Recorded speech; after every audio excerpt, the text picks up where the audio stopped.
ఓం నమో భగవతే వాసుదేవాయ. ఓం నమో భగవతే వాసుదేవాయ. ఓం నమో భగవతే వాసుదేవాయ. ఓం నమో భగవతే వాసుదేవాయ. ఓం నమో భగవతే వాసుదేవాయ. ఓం నమో భగవతే వాసుదేవాయ. నారాయణం నమస్కృత్యం నారాయణం నమస్కృత్యం నరం చైవ నరోత్తమం నరం చైవ నరోత్తమం దేవీం సరస్వతిం వ్యాసం దేవీం సరస్వతిం వ్యాసం తతో జయం ముదీరయే. తతో జయముదీరయే. నష్టప్రాయేషు అభద్రేషు నష్టప్రాయేషు అభద్రేషు నిత్యం భాగవత సేవయా. నిత్యం భాగవత సేవయా. భాగవతీరుత్తమ శ్లోకే భాగవతేరుత్తమశ్లోకే భవతి నైష్టకీ. భక్తి భవతి నైష్టే. సో ఈరోజు మనం ఏకాదశి సందర్భంగా ఫస్ట్ ఏకాదశి స్టోరీ చదువుకొని తర్వాత భగవద్గీత వెళ్దాం. ఈరోజు కామిక ఏకాదశి, ఇందులో 8వ ఏకాదశి. సో కామద మొదటి ఏకాదశి. అందరూ చెప్పండి అన్ని ఏకాదశి యొక్క పేర్లు చెప్దాం. మనకి ఎన్ని ఉంటాయి ఏకాదశులు? 24 ఉంటాయి. 22 ఎక్స్ట్రా అధిక మాసం వస్తాయి. ఓకే చెప్పండి. కామద ఏకాదశి, వరూధిని ఏకాదశి, మోహిని ఏకాదశి, అపరా ఏకాదశి, నిర్జల ఏకాదశి, యోగిని ఏకాదశి, శయన ఏకాదశి, కామిక ఏకాదశి. ఈరోజు ఏకాదశి కామిక 8వ. పవిత్ర ఏకాదశి, అన్నద ఏకాదశి, పార్శ్వ ఏకాదశి, ఇందిరా ఏకాదశి, పాశాంకుశ ఏకాదశి, రమా ఏకాదశి, ఉత్తాన ఏకాదశి, ఉత్పన్న ఏకాదశి, మోక్షద ఏకాదశి, సఫల ఏకాదశి, ఉత్తర ఏకాదశి, సత్య ఏకాదశి, భీష్మ ఏకాదశి, విజయ ఏకాదశి, అమలకి ఏకాదశి, పాపమోచిని ఏకాదశి. 24 అయిపోయింది. Next 2 extra. పద్మిని ఏకాదశి, పరమ ఏకాదశి. సో మొదటి ఏకాదశి మనకి మన వైదిక క్యాలెండర్ ప్రకారం మొదటి మాసం పేరేంటి? చైత్రం. తర్వాత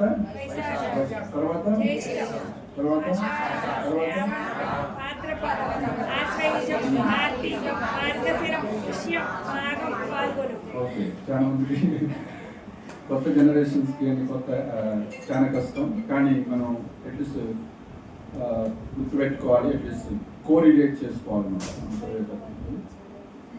సో చైత్ర మాసం అంటాము. ఎప్పుడు వస్తుంది అది? మనకి ఇంగ్లీష్ క్యాలెండర్ ప్రకారం ఫిబ్రవరి, మార్చ్ ఆ టైంలో వస్తుంది. ఒక చైత్రం, తర్వాత వైశాఖం, తర్వాత జ్యేష్ఠ, సో ఆషాఢ. మొన్ననే ఇప్పుడు ఆషాఢలో ఉన్నాం దీని ప్రకారం. సో వైదిక సంస్కృతి ప్రకారం, వైష్ణవ క్యాలెండర్ ప్రకారం కొంచెం 15 days డిఫరెన్స్ వస్తుంది.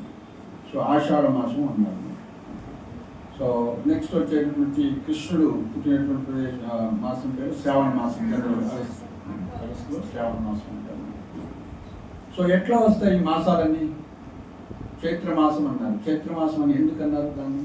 లేకపోతే ఏ రోజును బట్టి చైత్ర మాసం నిర్ణయిస్తారు? పౌర్ణిమ రోజు ఏ నక్షత్రం వస్తుందో ఆ మాసానికి ఆ యొక్క మాసం పెడతారు. సో కాబట్టి చైత్ర మాసంలో పౌర్ణిమ రోజు ఏ నక్షత్రం వస్తుంది?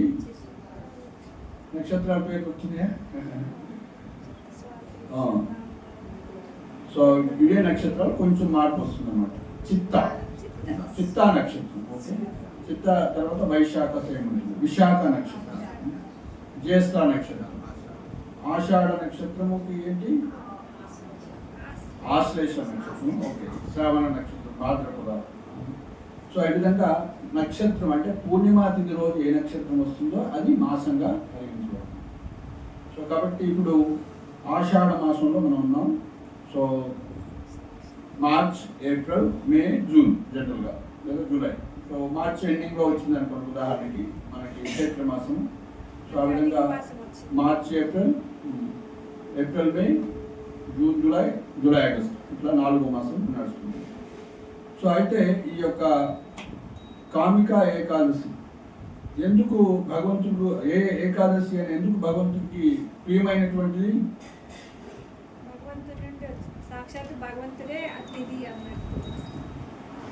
సో ఒక్కొక్క అతిథికి ఒక్కొక్క దేవతకి అధిపతిగా చేశారు, ఓకే. ప్రథమ, ద్వితీయ, చతుర్థి, పంచమి, షష్ఠి, సప్త, అష్ట, నవమి, దశమి, ఏకాదశి. సో ఒక్కొక్క దేవత, గణేష్కి ఒక రోజు, ఇంద్రుడికి ఒక రోజు, శివుడికి ఒక రోజు, సో దేవతలకు ఇస్తూ, సో ఏకాదశి 11వ రోజు అవుతుందో అది విష్ణువుకి ఇచ్చాడు అన్నమాట. విష్ణు దినము, విష్ణు యొక్క వాసనం, ఓకే, ఏకాదశి. సో ఏకాదశి మహత్యం మీరు విని ఉంటారు. సో ఎలా ఈ ఏకాదశి ఆమె జన్మించిందో భగవంతుడి నుంచే కొన్నిసారి చెప్పారంటే చెప్తారు. సో భగవంతుడు యోగ నిద్రలో ఉన్నప్పుడు, అదేవిధంగా ఒక మురా అనేటువంటి ఒక రాక్షసుడితో పోరాడుతూ ఆయన యోగ నిద్రలో ఉన్నప్పుడు, సో స్వామి యోగ నిద్రలో ఉన్నప్పుడు ఆయన పారిపోతాడు అన్నమాట వాస్తవానికి. సో మళ్ళీ వచ్చి స్వామి యోగ నిద్రలో ఉన్నప్పుడు స్వామిని చంపడానికి ప్రయత్నించినప్పుడు స్వామి బాడీలో నుంచి ఏకాదశి అనే స్త్రీ జన్మించేసి ఆ యొక్క రాక్షసుని అంతం చేస్తుంది. సో స్వామి కళ్ళు చూసేసరికి ఆల్రెడీ ఆయన పడిపోయి ఉన్నాడు. సో నేను ఇంత పోరాడినా, ఇంత కష్టపడినా, కానీ ఎవరో వచ్చేసారంటే, ఎవరమ్మా నువ్వు అంటే, నా పేరు ఏకాదశి, నేను నీ యొక్క పుట్టుకని నేను నుంచి జన్మించానని చెప్పి ఆ విధంగా సో ఏకాదశి అని. మరి ఏం వరం కావాలి నీకు అంటే, సో నా పుట్టినరోజు అంటే ఏకాదశి నా ఈరోజు ఎవరైతే నా గురించి వ్రతం చేస్తారో, ఉపవాసం ఉంటారో, లేదా నిన్ను పూజిస్తారో ఆ విధంగా, సో వాళ్ళ యొక్క పాపాలన్నీ కూడా పోవాలి అని. సో ఈ విధంగా పాపనాశిని అంటారు ఏకాదశి. సో ఈ విధంగా భగవంతుడితో ఏది జరిగినా సరే అదంతా కూడా లోక కళ్యాణార్థం ఉంటున్నాం. సో ఇక్కడ మనకి భద్రాచలంలో బదులు తపస్సు చేసి ఆయన యొక్క స్వార్థమే చూసుకోకుండా నేను మోక్షానికి వైకుంఠానికి వెళ్తాను అని కాకుండా, సో ఆయన ఏమన్నారు, సో లోక కళ్యాణార్థం మీరు ఇక్కడే ఉండి అందరికి కూడా దర్శనాన్ని ఇవ్వాలి అన్నప్పుడు భగవంతుడి లోక కళ్యాణార్థం జరుగుతుంది కాబట్టి ఇమీడియట్గా తదాస్తు అంటారు. ఎందుకంటే ఒక స్వార్థం లేనటువంటి నిష్కామమైనటువంటి ప్రతి జీవి యొక్క ఉపయోగపడేటువంటి కార్యం కాబట్టి ఆ విధంగా సరే నేను కోరుకున్నాను కాబట్టి నేను ఉంటాను అంటాను. సో ఆ విధంగా ఏకాదశి అనేక అనంతమైనటువంటి ఫలితాన్ని ఇస్తుంది. సో ఈ విధంగా మనకి కామికా ఏకాదశి రోజు చూద్దాము, 8వ రోజు అనమాట. సో సాధారణంగా ప్రతి ఏకాదశి కూడా భగవంతుడైనటువంటి కృష్ణుడే స్వయంగా యుధిష్ఠిర మహారాజు చెప్పినటువంటి సంభాషణ ఉంటుందన్నమాట. సో ఆయనకి చెప్తూ ఆ కథలో మళ్ళీ కథ రావచ్చు, లేదా స్వయంగా భగవంతుడే ఆ కథను నెరేట్ చేస్తున్నారు. పూర్వకాలంలో ఏం జరిగిందో చెప్తూ కృష్ణుడు ఆ విధంగా మరి ఏకాదశి యొక్క వర్ణన చేసిన వాళ్ళకి, అంటే కీర్తన చేసిన వాళ్ళు, చెప్పిన వాళ్ళకి, అదేవిధంగా విన్న వాళ్ళకి, సో అదేవిధంగా స్మరించిన వాళ్ళందరికీ కూడా ఫలితం వస్తుందని చెప్తారు. సో కాబట్టి మనము ఎప్పుడైతే బోధిస్తామో, ఇతరులకు చెప్తామో, ఆటోమేటిక్ మనం కూడా వింటాము. సో కాబట్టి మనం ప్రతి ఏకాదశి రోజు చేయాలి, కానీ మనకు టైం ఉందా? మొబైల్, రీల్స్ వీటన్నిటికి ఉన్నాయి, బిజీ ఉంది కానీ.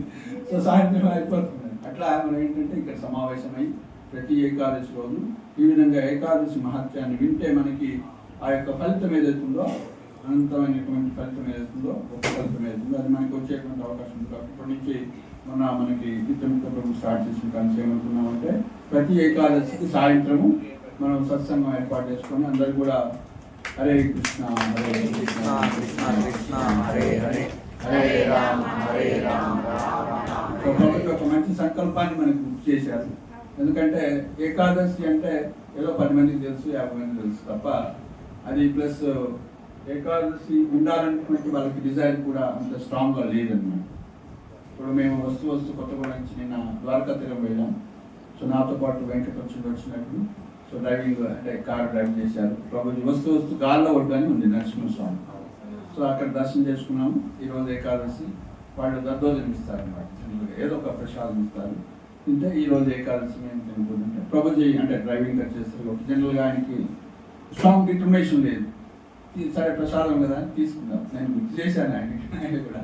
సో ఆయన 1 year 2 years నుంచి ఇస్కాన్కి వస్తున్నప్పుడు కూడా 2 years నుంచి. సో ఇవి ఎందుకు చెప్తున్నా అంటే మనలో డిటర్మినేషన్ పెంచడం కోసం.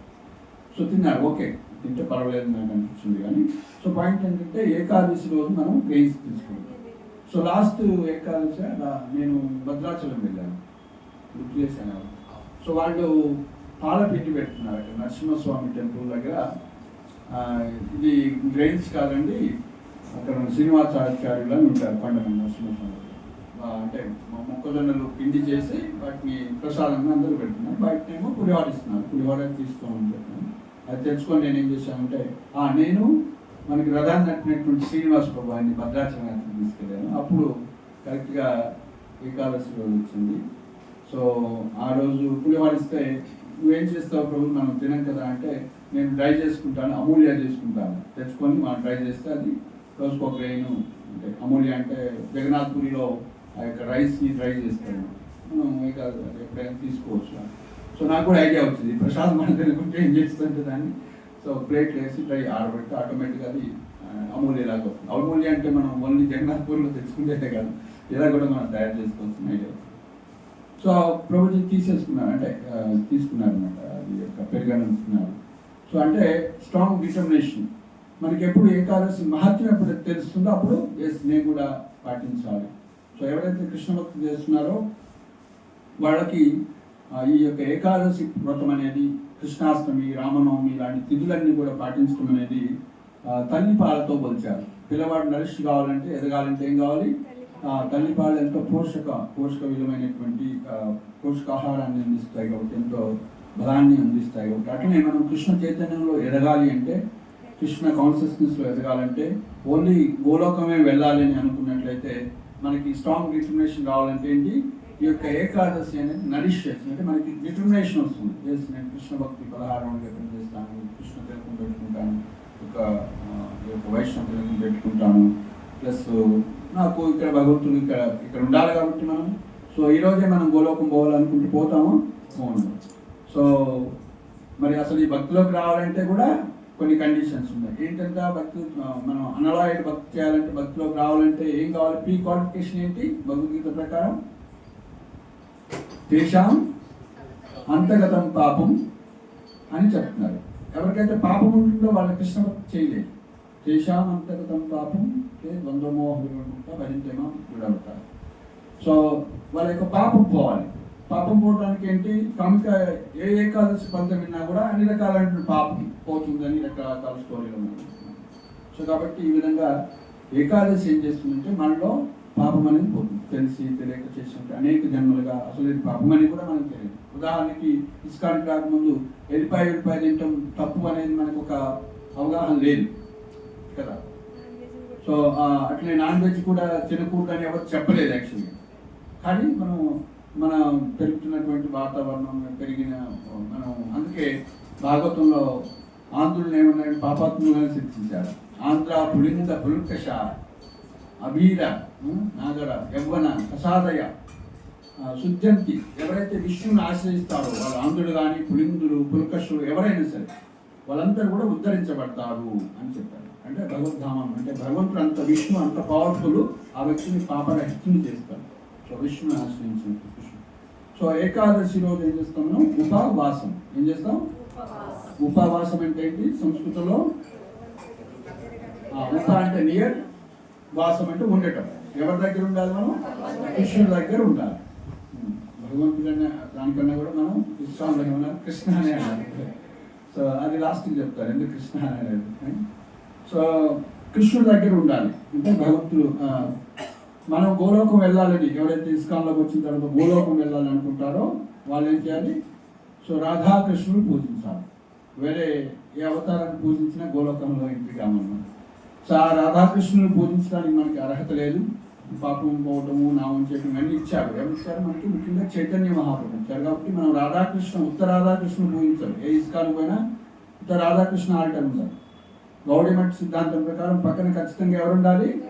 చైతన్య మహాప్రభు ఉండాలి. సో లేదా సపరేట్గా ఆల్టర్ పెడితే గౌడిత అని పెట్టుకోవచ్చు, లేదా Chaitanya Mahaprabhu minimum. So ISKCON Secunderabad పోతే అక్కడ రాధాకృష్ణ పక్కన చైతన్య మహాప్రభు. ఏ గౌడీ మఠానికి వెళ్ళినా కానీ రాధాకృష్ణ చైతన్య మహాప్రభు. సో కాబట్టి ఆ చైతన్య మహాప్రభుని అప్రోచ్ చేయాలంటే మళ్ళీ నిత్యానంద ప్రభు యొక్క కృప కావాలి. సో ఓకే, కనీసం చైతన్య మహాప్రభు లేకుంటే గోలోకం అనేది మర్చిపోవడం మనకి. అంటే ఎవరైనా ఎక్స్ట్రీమ్ కేసులో అచీవ్ చేసి వస్తూ వాళ్ళు రేర్ కేసెస్. కానీ చైతన్య మహాప్రభు లేకుండా కృష్ణ ప్రేమను ఇచ్చేటువంటిది ఆయన. సో కాబట్టి అలాంటి కృష్ణ ప్రేమను పొందాలంటే మనం పాపరహితులు కావాలి. సో చైతన్య మహాప్రభు మనకి నామం చేయమన్నారు, కానీ మనం చేయలేకపోతున్నాం. కాబట్టి సో ఆ యొక్క నామము ఏం చేస్తుంది? మనకి ప్రేమని ఇస్తుంది, తర్వాత ధామాన్ని ఇస్తుంది. ప్రేమ తర్వాత ధామం. సో ఆ విధంగా ఆ ధామాన్ని మనం పొందాలంటే ఖచ్చితంగా ఈ యొక్క ఏకాదశి అనేది ఏబిసిడిఏ మళ్ళీ ఏకాదశి పాటించడం మనకు బేసిక్ అవుతుంది. సో కాబట్టి ఏకాదశి వ్రతం గురించి విని తర్వాత భగవద్గీతలోకి వెళ్దాము. సో కామిక ఏకాదశి అన్నారు. ఈ కామిక ఏకాదశి రోజు పాండవుల్లో ముఖ్యంగా ధర్మరాజు కామిక ఏకాదశి విశేషాలు శ్రీకృష్ణ ధర్మరాజు సంవాద రూపంలో బ్రహ్మ వైవర్త పురాణంలో వివరించబడ్డాయి. సో ఏది చెప్పినా కూడా శాస్త్ర ప్రకారం ఉంటాము. బ్రహ్మ వైవర్త పురాణం. సో మేము చెప్పాము ఇంతకుముందు మనం డిస్కస్ చేసినప్పుడు, ఒక్క రామనామము దేంతో సమానం అన్నాం? 1000 విష్ణు నామాలతో సమానం. అది ఎక్కడ చెప్పబడింది? విష్ణు సహస్రనామంలో ఎక్కడ చెప్పబడింది? పద్మపురాణంలో చెప్పబడింది. పద్మపురాణంలో శివుడు పార్వతీదేవికి జరుగుతున్నటువంటి సంవాదంలో అది ఉంది అని భీష్ముడు అక్కడ కోట్ చేశారు. ఓకే, సో ఇక్కడ శాస్త్రం చెప్పాలి, గుత్త రామ అంటమే కాదు. సో రామ ఎందుకన్నావు? ఎందుకు ఇంకా విష్ణు నామాలే పట్టుకొని మనం విష్ణు సహస్రనామం అంటే చేయొద్దని తప్పని కాదు, కానీ సీడీ ఉంటారు కదా, మనం మెట్లు ఎక్కిపోయేది ఉంటుంది, లిఫ్ట్ కూడా ఉంటుంది కదా. సో మనం లిఫ్ట్ ఎక్కుతున్నామంటే సో మనం ఎందుకు ఈ లిఫ్ట్ ఎక్కుతున్నాము, మరి దానివల్ల పొందే ప్రయోజనం ఏంటి, మెట్ల ద్వారా యొక్క ఉపయోగం ఏంటి, ఇవన్నీ కూడా తెలుసుకొని ఉండాలి. అవి ఆల్టర్నేటివ్. కలియుగంలో ఏంటంటే మనకి టైం లేదు. పొద్దున 2 గంటలు ఇవ్వడానికే 16 మాలు జపం చేయాలంటే కనీసం 2 గంటలు ఇవ్వాలి. ఆ 2 గంటలు కాన్సన్ట్రేషన్ తోటి సో చేయాలి మనం. సో విష్ణు సహస్రనామం ఒకసారి చేస్తే ఎంత 10 నిమిషాలు పడుతుంది, ఒక్కోసారి మినిమం 7-8 నిమిషాలు పడుతుంది. సో కాబట్టి విష్ణు సహస్రనామం కన్నా కూడా సరళమైన ఉపాయం రామనామం. సో మరి కృష్ణ అంటే ఎన్ని విష్ణునామ సహస్రనామంతో లేదా రామనామంతో సమానం? 3 రామనామాలతో సమానం. ఎక్కడ చెప్పారు ఇది? ఇక్కడ సగం డౌట్. సో ప్రభుజీ తెలుసు, వాసుదేవ చెప్తున్నారు. ఏ పురాణంలో? బ్రహ్మాండ పురాణంలో చెప్పారు. మర్చిపోతారు మళ్ళీ ఇది. ఎక్కడ కృష్ణ అంటే? సో కృష్ణ అంటే బ్రహ్మాండ పురాణం. ఇది ఎక్కడ చెప్పారు మనకంటే, రోజు మనం పొద్దున్నే మంగళారతిలో నామామృతం అని చదువుతాం. నామామృతం ఉన్న దాంట్లో కోట్ చేశారు. బ్రహ్మాండ పురాణంలో ఇలా చెప్పారు, ఒక కృష్ణ నామానికి 3 రామనామాలతో చెప్పడం. సో నెక్స్ట్ ఇక్కడ ఈరోజు బ్రహ్మ వైవర్త పురాణంలో చెప్తున్నారు. ఇక్కడ ఈ యొక్క ఏకాదశి ఫలితాలు అవుతున్నాయో ప్రతిదీ కూడా బ్రహ్మ వైవర్త పురాణమే ఉంటుందన్నమాట. సో 99% ఎక్కువగా బ్రహ్మ వైవర్త. పద్మపురాణం కూడా ఏదైనా పురాణం తెలియకుండా బ్లైండ్గా ఏం పెట్టవచ్చు, పద్మపురాణం అని చెప్పవచ్చు, ఎందుకంటే అందులో అన్నీ ఉంటాయి. సో కాబట్టి బ్రహ్మ వైవర్త పురాణం చెప్పినటువంటిది కామిక ఏకాదశి కృష్ణుడు ధర్మరాజుతో చెప్పినట్టు. సో యుధిష్ఠిర మహారాజు అడుగుతున్నారు, దేవదేవ శ్రీకృష్ణ, దేవశైని ఏకాదశి మహిమ నీ నుండి నేను విన్నాను. ఆషాఢ మాసంలో కృష్ణపక్షంలో వచ్చే ఏకాదశి మహిమను ఇప్పుడు నేను వినబోతున్నాను. సో ఆషాఢ మాసంలో శుక్లపక్షంలో వచ్చేది దేవశైన ఏకాదశి. ఇప్పుడు కృష్ణపక్షం వచ్చింది అనమాట. ఈ కృష్ణపక్షంలో యొక్క కామిక ఏకాదశి అన్నమాట. అది అంటే అసలు ఏంటి అని వినగోరుతున్నాను అన్నారు. దయచేసి దాని మహిమను నాకు చెప్పవలసింది అని ధర్మరాజు శ్రీకృష్ణుని అడిగారు. దానికి ప్రత్యుత్తరంగా శ్రీకృష్ణుడు ధర్మరాజుతో, రాజా, సమస్త పాపాలను నశింపజేసే ఈ ఏకాదశి వ్రత వర్ణను సావధానంగా విను. పూర్వకాలంలో నారదుడు ఒకసారి ఇదే విషయాన్ని బ్రహ్మదేవుడిని అడుగుతూ, ఈరోజు ఆరాధించవలసిన దైవం గురించి, అదేవిధంగా ఈ ఏకాదశి రోజు అనుసరించవలసిన విధిని గురించి ప్రశ్నించాడు. సో కృష్ణుడు ఎవరు సంవాదం చెప్తున్నారు? బ్రహ్మ నారదుల యొక్క సంవాదం గురించి చెప్తున్నారు. అక్కడ జగద్గురువు బ్రహ్మ అప్పుడు సమాధానం చెప్తూ ఆషాఢ మాసం కృష్ణపక్షంలో వచ్చే ఏకాదశి పేరు కామిక ఏకాదశి అని, ఈ ఏకాదశి మహిమను వినడం ద్వారా మనిషి వాజపేయ యజ్ఞ నిర్వహణ ఫలితాన్ని పొందగలుగుతాడని, ఈ మంగళకరమైనటువంటి రోజు మనుషుడు శంఖ చక్ర గదా పద్మదారుడైన విష్ణును ఆరాధించాలని తెలిపారు. సో కాబట్టి ఈ యొక్క ఏకాదశిలో ఎవరిని పూజించాలి? విష్ణువుని పూజించాలి. గంగా తీరము, కాశీ, నైమిషారణ్యము, పుష్కర వంటి తీర్థాలలో నివసించి అక్కడ స్నానం చేయటం వల్ల కలిగే ఫలితము ఆ రోజు కేవలము విష్ణు ఆరాధనసే లభిస్తుంది. సో ఎవరైతే ఈరోజు విష్ణు యొక్క పటం ముందు ఒక తులసి తీసుకొని అంటే పూజ, ఏ పూజ అయినా సరే, పత్రం పుష్పం ఫలం తోయం యోమే భక్త్యా ప్రయచ్చతి.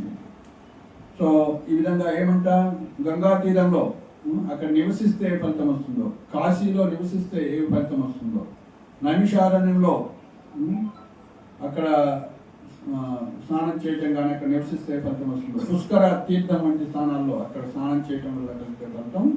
సో విష్ణువుకి మనం పూజించినట్లయితే, విష్ణువుకి ఒక తులసి పెట్టినా సరే, పుష్పాన్ని ఇచ్చినా కూడా సో మనకు వస్తుంది. సో కాబట్టి మనం ఇప్పుడు ఈ యొక్క ఇది అయిపోయిన తర్వాత ప్రతి సండే మనం ఏం చేస్తున్నాము? విష్ణు ఆరాధన, కృష్ణుడు ఆరాధన చేస్తున్నాము. కేదార్నాథ్లో, కురుక్షేత్రంలో లేదా సూర్యగ్రహణంలో చేసే స్నానము ఎటువంటి ఫలితాన్ని ఇస్తుందో ఈరోజు శ్రీకృష్ణుని ఆరాధన వలన తప్పక లభిస్తుంది. సో ఇక్కడ చూడండి, విష్ణు నుంచి కృష్ణుడిగా స్విచ్ చేస్తున్నారు నేమ్. సో అది యాక్సెప్టబుల్ అన్నమాట. ఎందుకంటే అది కృష్ణుడే చెప్తున్నారు, మళ్ళీ కృష్ణుడు ఆరాధన వల్ల తప్పక లభిస్తుందని చెప్తున్నారు. ఓకే, సో కృష్ణ అంటే శ్రీ సాంప్రదాయంలో వెళ్తే కృష్ణుడే మూలము అన్ని అవతారాలకి అని అంటే వాళ్ళు ఒప్పుకుంటారా? ఎందుకు ఒప్పుకోరు? ఎక్కడి నుంచి ఆ డౌట్ అసలు? అంటే డౌట్ రావడానికి పొగ వస్తుందంటే దానికి ఒక ఏదో ఉంది, ఉద్గమ స్థానం ఉంది. ఎక్కడి నుంచి వచ్చింది? ఐడియా వచ్చింది?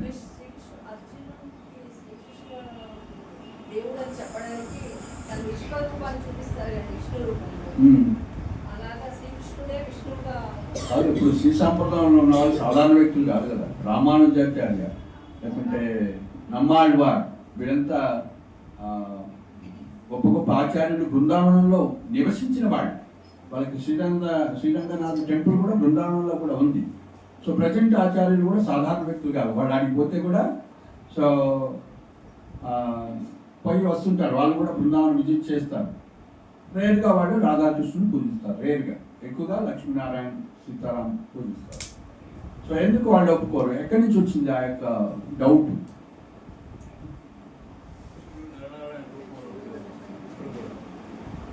సో ఈ లోకంలోకి ఏ అవతారం రావాలన్నా ఖచ్చితంగా క్షీరోదక సాయి విష్ణు ద్వారా, భగవంతుడి యొక్క మహావిష్ణువు, గర్భోదక సాయి విష్ణు, క్షీరోదక సాయి విష్ణు ప్రాపర్ ఛానల్ రావాలన్నమాట.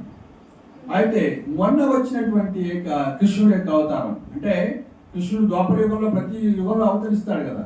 కానీ మొన్న జరిగినటువంటి అంటే పోయిన ద్వాపర యుగంలో అవతరించిన కృష్ణుడు 1000 ద్వాపర యుగాల్లో అవతరించినటువంటి కృష్ణుడు కాదు. ఈ కృష్ణుడు ఒకేసారి బ్రహ్మ యొక్క మొత్తం రోజులు ఒకేసారి వస్తాడు. సో ఇక్కడ క్లారిఫికేషన్ అన్నమాట, అర్థమవుతుందా?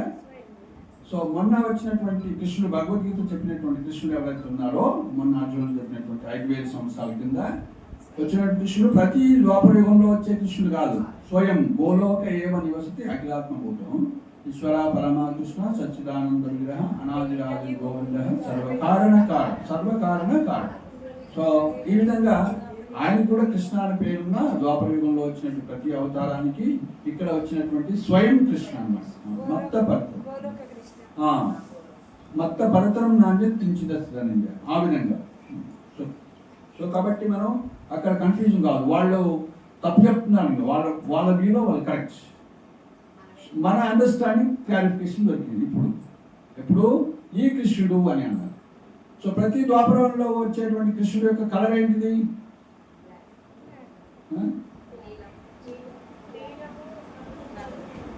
నీలమేఘ శ్యామ.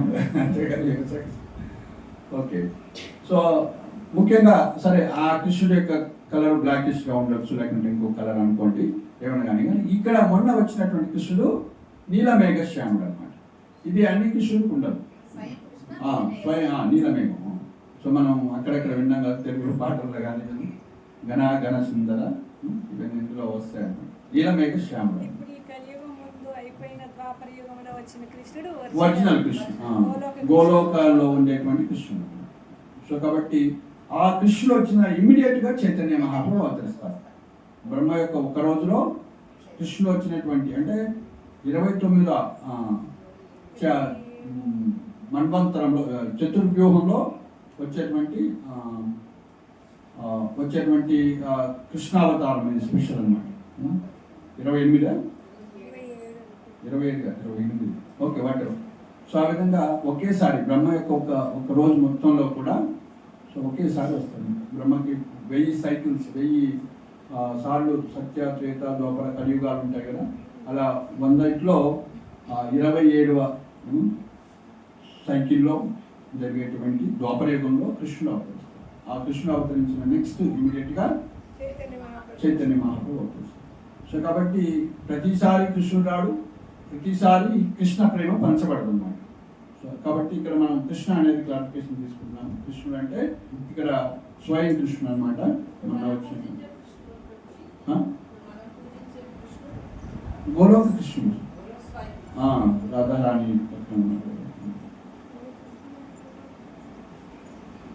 ఓకే, నెక్స్ట్ ఈ విధంగా ఎవరైతే కేదార్నాథ్లో, కురుక్షేత్రంలో లేదా సూర్యగ్రహణం రోజు చేసే స్నానం వలన లభించిన ఫలితం ఈ రోజు శ్రీకృష్ణుని ఆరాధించడం వల్ల లభిస్తుంది. కనుక విష్ణు ఆరాధనతో ఈ కామిక ఏకాదశి వ్రతాన్ని నిష్టగా పాటించడం ప్రతి ఒక్కరి కర్తవ్యమని అన్నారు. నీరు తామరాకును అంటని విధంగా కామిక ఏకాదశి ప్రభావం వలన మనిషిని పాపం ఏమాత్రం అంటదు. సో పాపం అంతకుముందు జరిగి ఉన్నప్పుడు కూడా ఏ విధంగా అయితే ఆ యొక్క లోటస్ ఏ విధంగా నీటిలో ఉండి నీటికి అంటుకోకుండా ఉంటుందో, సో మన చుట్టూ ఉన్నటువంటి మనం చేసినటువంటి ఫలితాలు కానీ లేదా మనం ఈ వాతావరణంలో ఈ భౌతిక ప్రపంచంలో ఉన్నా కూడా పాపం అని అంటారు అని చెప్తున్నాం. తులసి దళాలతో శ్రీహరిని అర్చించేవాడు సమస్త పాప విముక్తులు అవుతారు. ఈరోజు ఎవరైతే తులసితో భగవంతుని అర్చిస్తారో వాళ్ళు సమస్త పాప విముక్తులు అవుతారు. తులసి దర్శనంసే సర్వ పాప రహితము. తులసి స్పర్శ దేహాన్ని పవిత్రం చేస్తుంది. తులసి ప్రణామం ద్వారా మనిషి రోగ విముక్తులు అవుతారు. తులసికి స్నానం చేయించడం ద్వారా మనిషికి యమధర్మరాజు భయం పోతుంది. తులసి మొక్కను నాటడం ద్వారా మనిషి కృష్ణుడితో కలిసి జీవించే భాగ్యాన్ని పొందుతారు. ఈ విధంగా తులసి మహిమ చెప్పారు ఈరోజు. సో మనం ప్రతి ఇస్కాన్లో ఏం చేస్తాం, ప్రతిరోజు తులసి ప్రదక్షిణ, తులసి హారతి, తులసికి నీళ్ళు వేయటం, అదేవిధంగా తులసి మట్టిని మనం తీసుకొని బొట్టు పెట్టుకుంటాము. సో ఆ విధంగా తులసి నిత్య ఆరాధన మనం. సో ప్రభుపాదులు చూడండి, ప్రతి ఇస్కాన్లో పొద్దున సాయంత్రం కూడా తులసి 2 సార్లు పూజిస్తాము. అలా చేయించడం వల్ల ఏమవుతుంది, ఆటోమేటిక్గా మన పాప విముక్తులం అవుతుంది. తులసి దళాలను శ్రీకృష్ణ పాదారవిందాలకు అర్పించడం ద్వారా ఎవరైనా విశుద్ధ భక్తిని పొందగలుగుతాడు. ఏకాదశి రోజు తులసీదేవికి నమస్కరించి నెయ్యితో దీపారాధన చేసేవాడు పుణ్యాన్ని చిత్రగుప్తుడైనా గణించలేడు. బ్రాహ్మణ హత్య లేదా భ్రూణ హత్య వంటి ఘోరమైన పాపమైన కామిక ఏకాదశి వ్రతపాలన వల్ల నశించిపోతుంది. అది ఈ వ్రతపాలన వల్ల కలిగే గౌణ ఫలితం. ఇది డైరెక్ట్ ఫలితంగా జస్ట్ మనం ఆశించకుండానే అది అట్లాంటి ఎలాంటి పాపం ఉన్నా పోతుంది. ఈ ఏకాదశి మహిమను వినేవాడు లేదా చదివేవాడు నిశ్చయంగా విష్ణులోకానికి చేరుకుంటారు. హరే కృష్ణ హరే కృష్ణ కృష్ణ కృష్ణ హరే హరే, హరే రామ హరే రామ రామ రామ హరే హరే. సో దీంట్లో ఎంత మహత్యం ఉంది, ఎన్ని చెప్పుకున్న డైరెక్ట్ విష్ణులోకానికి వెళ్తారని చెప్తున్నారు అనమాట. సో అంత ప్రతి ఏకాదశి కూడా ఎంతో పవిత్రమైనటువంటిది. మనం అందుకే ప్రతి ఏకాదశి రోజు మనం భగవంతుడి కథ ఏకాదశి మహిమ చెప్పుకోవాలనుకున్నాము. సో కాబట్టి ఈ ఏకాదశి మనకి ఉదాహరణకి మనం ఇస్కాన్లో తిలకం పెట్టుకోలేకపోతున్నాం, 16 జపం చేయట్లేదంటే మనలో పాప ప్రవృత్తుంది కానీ అని చెప్పుకున్నాం. కాబట్టి దేశామంతగతం పాపం ఇంటర్ శ్లోకం దేశామంతగతం పాపం జనానాం పుణ్యకర్మణ తే ద్వంద్వమోహ విముక్త వదంతే మాం దృఢవ్రతః. జనానాం పుణ్యకర్మ, అనేక పుణ్యాలు చేసుకుంటేనే మన పాపం అంతా పోతుంది. సో ఈ ఏకాదశి ద్వారా ఏమవుతుందంటే జస్ట్ పాపం పోవటమే కాకుండా విష్ణుని కూడా ఆరాధిస్తున్నాం కాబట్టి ఎవరైతే విష్ణుని ఆరాధిస్తారో హృదయంలో పాప ప్రవృత్తి పోతుంది ఫస్ట్. మనలో పాపం పోవటం అనేది ఈజీయే, సులభంగా చేసుకోవచ్చు. కానీ మళ్ళీ మనం తప్పులు చేసేటువంటి అవకాశం ఉంటుంది కాబట్టి ఆ యొక్క పాప ప్రవృత్తి కూడా పోవాలంటే ఏం చేయాలి మనం? సో ఈ యొక్క ఏకాదశి పాటించాలి. ఏకాదశి రోజు విష్ణు ఆరాధన, విష్ణు భగవంతుని మనం పూజించడం అనేది చేస్తాము. సో ఈ విధంగా ఈ యొక్క సదవకాశం మనకి శ్రీల ప్రభుపాద వారి ఇస్కాన్ ద్వారా మనకి స్థాపించి సో ప్రతిరోజు ఇట్లా తులసి పూజ చేసుకోవచ్చు అని ఏకాదశి వ్రతాన్ని చేయాలని మనం చెప్పాము. సో ముఖ్యంగా ఏకాదశి రోజు వస్తే మనం ఏం చేస్తాము? డూస్ ఏంటి, డోంట్స్ ఏంటి? డూస్ మనందరూ తెలుసు, హరినామం చేసుకోవాలి, హరికథ వినాలి, భక్తుల సంగత్యంలో ఉండాలి, ఇలా ఉంది.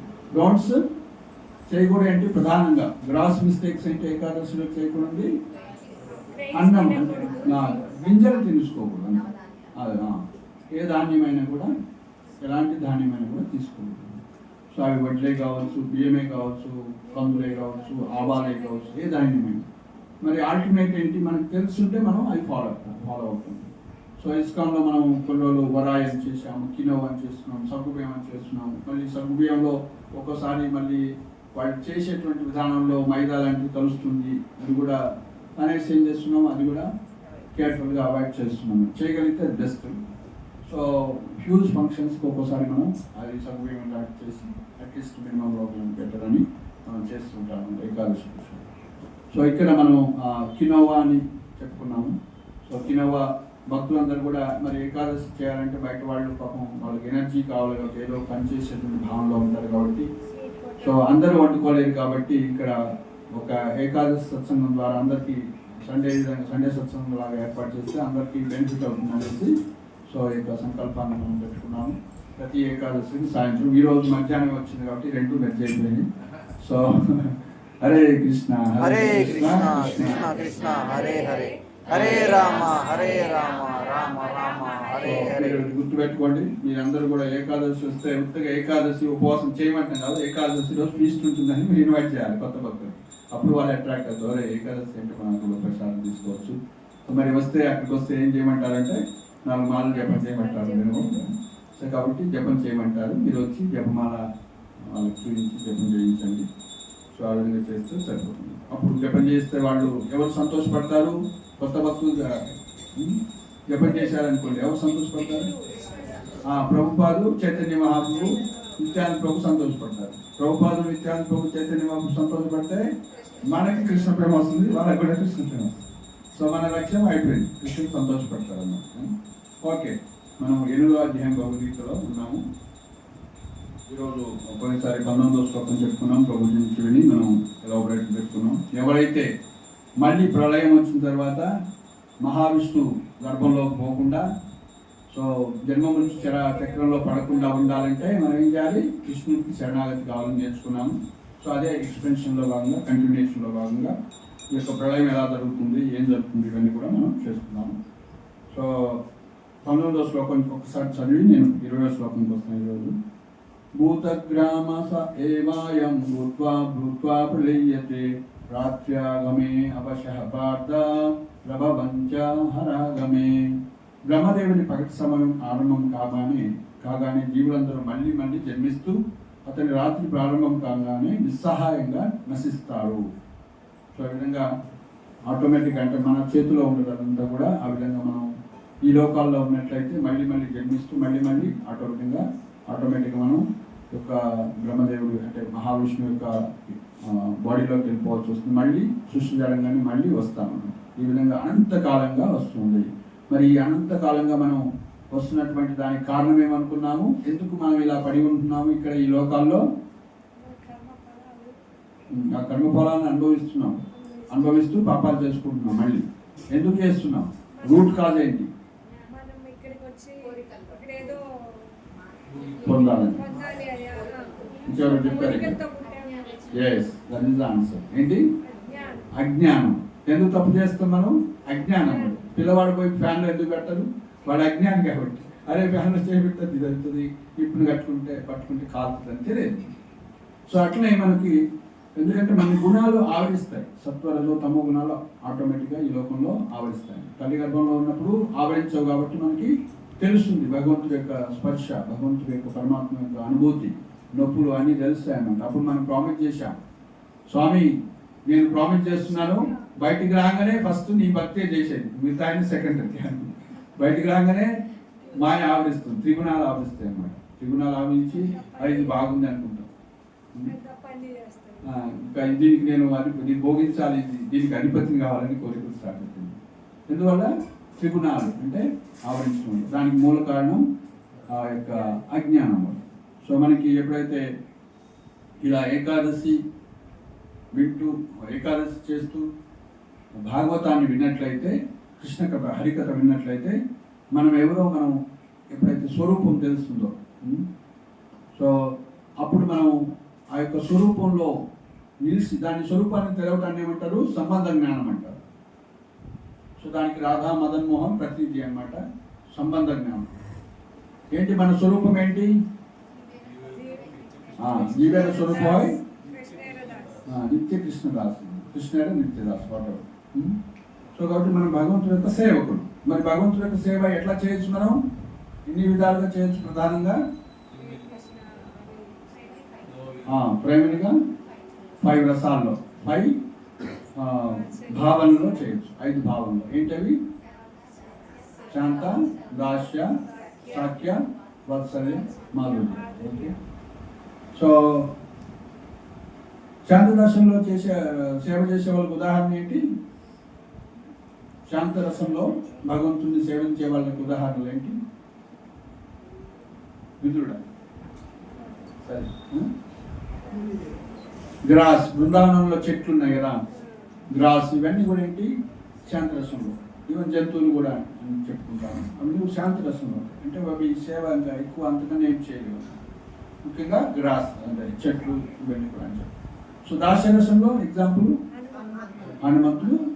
సో ఇంకా ఎవరైనా సరే ఏ భక్తులైనా సాధారణంగా సుదాస్య. తర్వాత సాఖ్యరసంలో కుచేలుడు, అర్జునుడు మేము ఇక్కడ మనం చెప్పుకుంటాము. సో ఆ యొక్క సాఖ్యరసంలో కూడా మళ్ళీ ఐశ్వర్య భావన, మాధుర్య భావన రెండు ఉంటాయి అన్నమాట. సో మాధుర్య భావనలో గోపబాలుడంతా కృష్ణుడి మీద వీపుల మీద ఎక్కి వాళ్ళ సద్దులు తింటూ ఎన్ని కూడా ఆటలు పాటలు ఇవన్నీ కూడా చేసే వాళ్ళంతా కూడా మాధుర్య భావంలో ఉంటారు. వేరే చోట ఒక రెఫరెన్స్, ఒక రెస్పెక్ట్ ఉంటుంది. కృష్ణుడు అంటే మళ్ళీ దేవుడు అన్నటువంటి ఒక కాన్షియస్నెస్ వాళ్ళు ఉంటుంది. కానీ గొప్ప బాలుడికి కృష్ణుడు దేవుడు అన్నటువంటి కాన్షియస్నెస్, నువ్వేంటి నేనేంటి, నీ ఇద్దరు సమానం అన్నటువంటి ఉంటుంది. సో ఆ విధంగా సాఖ్యరసం. తర్వాత వాత్సల్య రసం. వాత్సల్య రసం ఎవరు సేవిస్తారు? యశోదమాత, వీళ్ళంతా కూడా. సో దేవకి, యశోద, కౌసల్య, ఈ అవతారంలో కూడా ఇలా వాత్సల్య భావం. సో మరి వాత్సల్య భావంలో సేవించడం గొప్పదా, లేకుంటే దాస్య భావంలో సేవించడం గొప్పదా? ఒక్కొక్క దానికి ఒక్కొక్క మెట్టు ఇంకా గొప్ప. సో ఎప్పుడైతే మనం దాస్య భావంలో ఉంటే శాంతభావం అందులో ఉన్నట్లే, సాఖ్యభావంలో ఉన్నట్లయితే ఆటోమేటిక్గా దాస్య శాంత ఉన్నట్లే.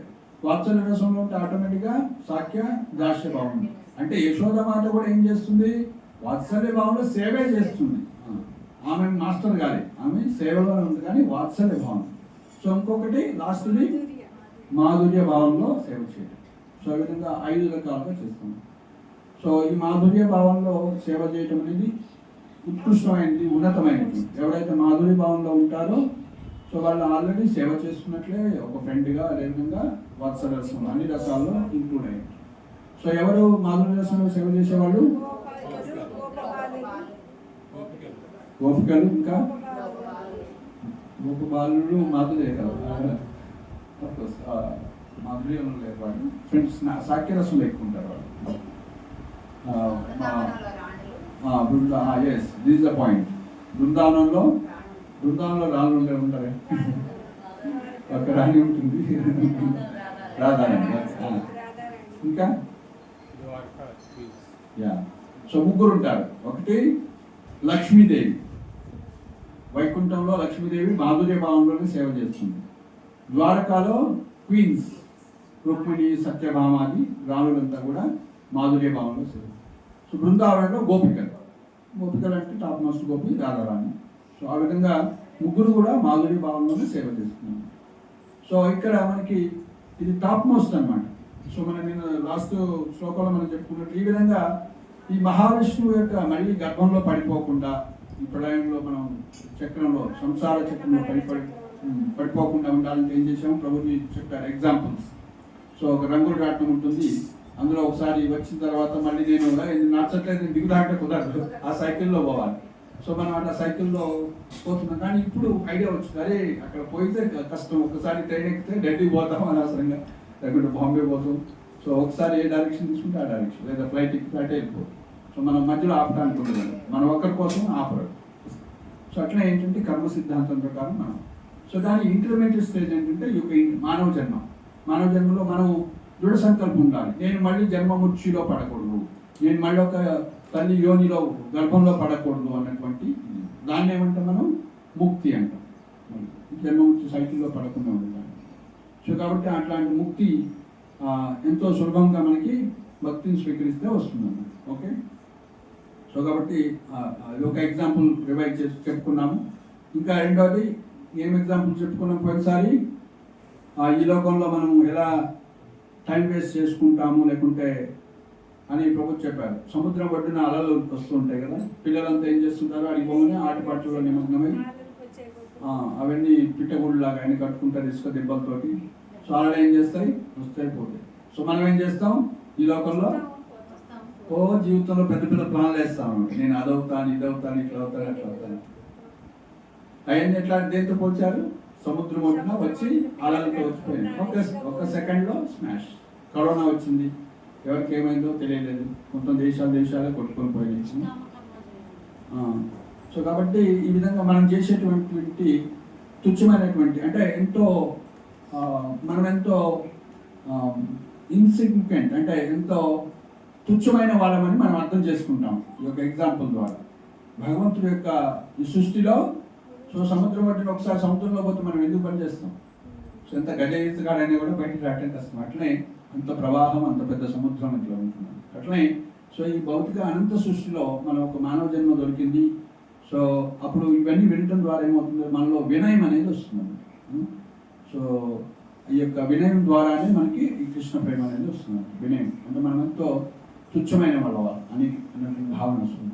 ఒకసారి బ్రహ్మదేవుడు ఈ స్టోరీ చెప్పుకున్నాం కదా, బ్రహ్మదేవుడు ద్వారకా వెళ్తే సో ఎవరు మీరు అన్నప్పుడు ద్వారపాలకులు బ్రహ్మ అంటే, సో బ్రహ్మ మళ్ళీ కృష్ణుడు పర్మిషన్ ఇస్తాడు, చతుర్ముఖ బ్రహ్మని ఇట్లా స్టోరీలో చెప్తారు. మరి నన్నే అడుగుతున్నారు, ఇంకా నేను కాకున్నారంటే ఇంకా అనంతమైనటువంటి బ్రహ్మలు 8, 16, 32 తలకాయలు ఉన్నటువంటి 100,000 తలకాయలు ఉన్నటువంటి బ్రహ్మదేవుడు వస్తారు. అప్పుడు అనుకుంటాడు నేను చిన్న ఎరిక పిల్లలు లాంటి వాడిని పెద్ద ఏనుగులు ఉందని. సో మనం అనుకుంటాం నేనేనుకుంటున్నావు నేను బ్రహ్మని లోకానికి. సో ఈ విధంగా ఇంత చిన్న కోరిక ఉన్నా ఏమని నియంత్రించాలి, కంట్రోల్ చేయాలని చిన్న కోరిక ఉన్నా కూడా ఈ లోకంలో మనం బ్రహ్మ అయిపోతాం, లేకుంటే ఇంకోటి అవుతాం. సో కాబట్టి మనం గోలోకం పోవాలంటే హైయెస్ట్ గోల్ అనమాట. సో ఇది ఈ శ్లోకం అయిపోయి నాకు చెప్తాను స్టోరీ. గోలోకం ఎంట్రీ అయిన వాళ్ళు ఎవరు ఉన్నారు, బృహత్ భాగవతామృతంలో వస్తుంది అన్నమాట. బృహత్ భాగవతామృతం. సో కాబట్టి ఈ విధంగా గోలోకం వెళ్ళటం అనేది, గోలోకం అంటే ఆ భావనలో సేవ చేయటం అనేది హైయెస్ట్ అన్నమాట. సో మనకి అది ఇస్తున్నారు. ఇక్కడ ఇస్తున్నప్పుడు ఏంటి, మనం మోడిఫై చేసుకోవాలి. ఒక దాస్య భావంలోనే కాకుండా, సాఖ్య భావంలో కాకుండా ఉన్నత స్థితి కావాలంటే ఏంటి, తగిన తపస్సు చేయాలి. సో మనం ఏకాదశి వస్తే ఉదాహరణకి మనం తినకుండా ఉండగలిగే వాళ్ళు ఉన్నారు. మన యాదగిరి ప్రభు ఒక 1 year నిర్జల ఏకాదశి చేశారు. 1 year అంటే మనం ఎట్లయితే మేలో వస్తుంది కదా నిర్జల ఏకాదశి రోజు ఒక ప్లాన్ చేసుకుంటాం, ఏమన్నా కానీ నేను నిర్జల ఏకాదశి చేస్తాను.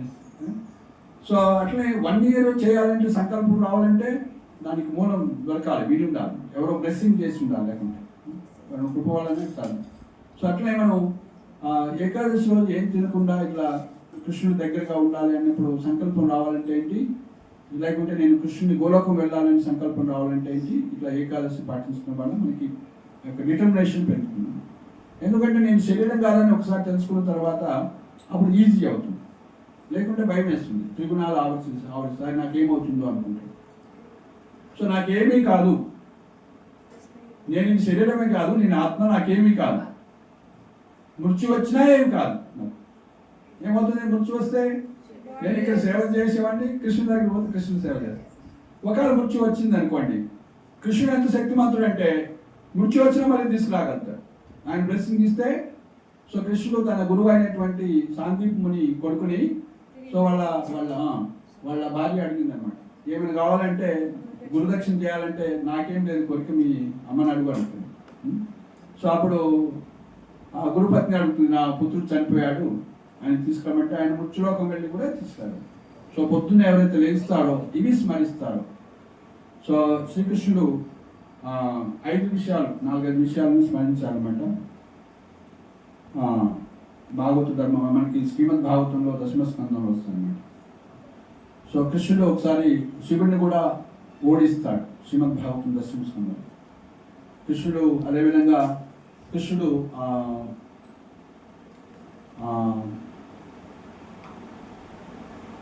ఇప్పుడు ఏం చెప్పాము మనం దీని విషయం, తన పుత్రుడిని యమలోకం నుంచి తీసుకొచ్చారు. తర్వాత కృష్ణుడు ఒక బోయవాన్ని సశరీరంగా గోలోకం పంపగలిగాడు, వైకుంఠం. అతనికి ఎవరైతే బాణం వేశారో ఆయన వైకుంఠానికి వెళ్ళాడు. ఎవరైతే బాణం వేశారో ఆయన అంటే ముక్తి పొందాడు అన్నమాట. సో కృష్ణుడు సశరీరంగా గోలోకం పంపగలిగాడు. సో అట్లనే కృష్ణుడు తన పుత్రుడిని, చనిపోయినటువంటి గురుపుత్రుడిని తీసుకురాగలిగాడు యమలోకం నుంచి. సో అదేవిధంగా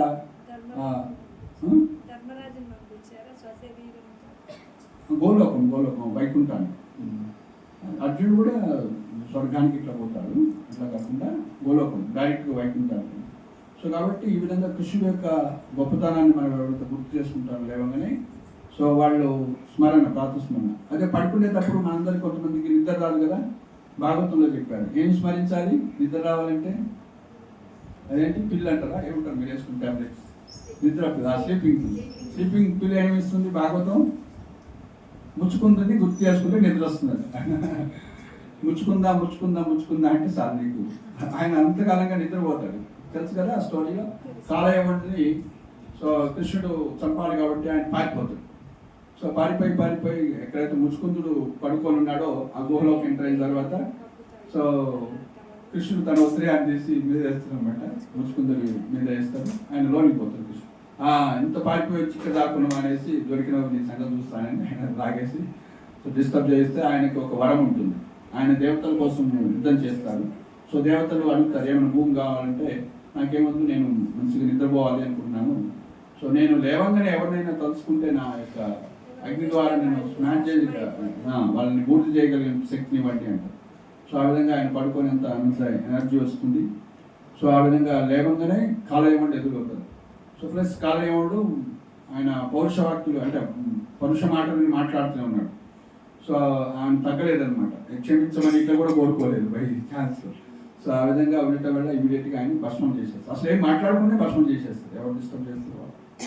సో ఆ విధంగా ముచ్చుకుందులు ఏం చేస్తాడు, ఆ నిద్రాశక్తిని పొందుతారు. కాబట్టి ఎవరైతే ముచ్చుకుందుని స్మరిస్తారో రాత్రి వాళ్ళకి నిద్ర వస్తుంది అంటారు, బాగుంటుంది. ప్లస్ ఆ యొక్క నిద్రలో కూడా ముచ్చుకుందులు ఏం చేశారంటే, నేను ఇట్లా నిద్రపోవాలి అన్నప్పుడు నారదుముని వస్తారు అప్పుడే. సో నారదుముని, స్వామి మీరు వచ్చారు, మీ యొక్క సాంగత్యంలో నేను మిస్ అయిపోతున్నాను, అసలు మీ సంగతి నాకు అసలు ఎంత నిద్ర వస్తుందంటే నువ్వు నేను తట్టుకోలేని పరిస్థితిలో ఉన్నాను. సో నేను నిద్రలో కూడా కృష్ణుడు స్మరించేటువంటి నాకు బ్లెస్సింగ్ ఇవ్వండి అన్నప్పుడు ఓం నమో భగవతే వాసుదేవాయ అని మంత్రాన్ని అప్పుడు నారదుముని ఇస్తాడు. ఆ మంత్రాన్ని స్మరిస్తూనే నిద్రలో కూడా స్మరిస్తూనే ఉంటాడు. సో ఈ విధంగా కళ్ళు తెరిచి చూసిన తర్వాత, ఈ విధంగా కాలేవాడిని చంపిన తర్వాత కృష్ణుడు డైరెక్ట్గా వాసుదేవుడి యొక్క దర్శనం కూడా అవుతున్నారు. సో కాబట్టి అక్కడ ముచ్చుకుందుల స్టోరీలో మనం ఈ విధంగా రాత్రి మనం స్మరించినట్లయితే ఎలాంటి నిద్ర రాని వాళ్ళకైనా మీరు ట్రై చేయండి ఒకసారి, నిద్ర రాకుంటే.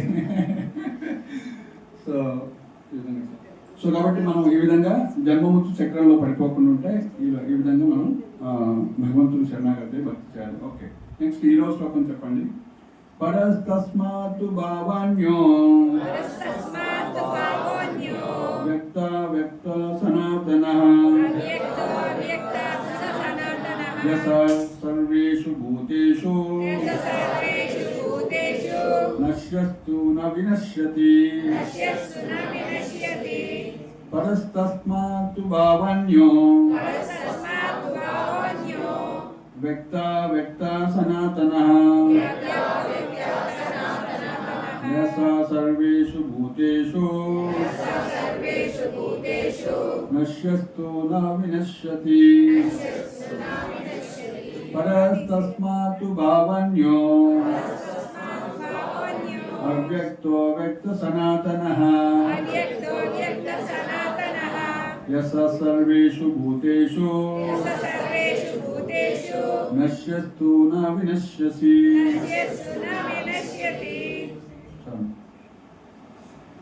परस्तस्मात् भावन्यो व्यक्तो व्यक्तात् सनातनः स सर्वेषु भूतेषु नश्यत्सु न विनश्यति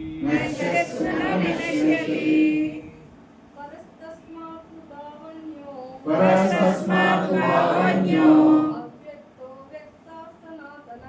अव्यक्तो व्यक्त सनातनः सर्वेषु भूतेषु नश्यत्सु न विनश्यति परस्तस्मात् भावन्यो अव्यक्तो व्यक्त सनातनः सर्वेषु भूतेषु नश्यत्सु न विनश्यति परस्तस्मात् भावन्यो अव्यक्तो व्यक्त सनातनः सर्वेषु भूतेषु नश्यत्सु न विनश्यति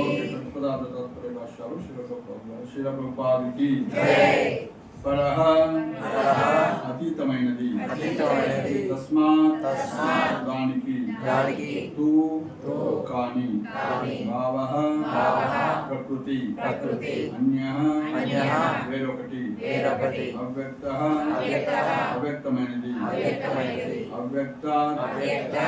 అవ్యక్తమయ్యేదానికి సనాతనః శాశ్వతమైనది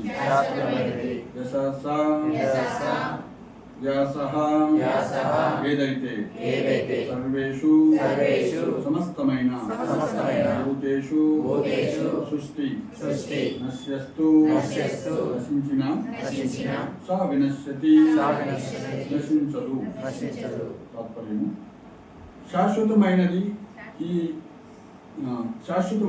ఈ వ్యక్తము అవ్యక్తమయ్యే జడ పదార్థానికి అతీతమైనది అయిన వేరొక అవ్యక్త ప్రకృతి ఉన్నది. అది పరమోత్కృష్టమైనది, ఏనాడు నశించినది. ఈ జగత్తులోని సమస్తము నశించిన ఆ భాగము యథాతథంగా నిలిచి ఉంది. చెప్పండి నాతోటి.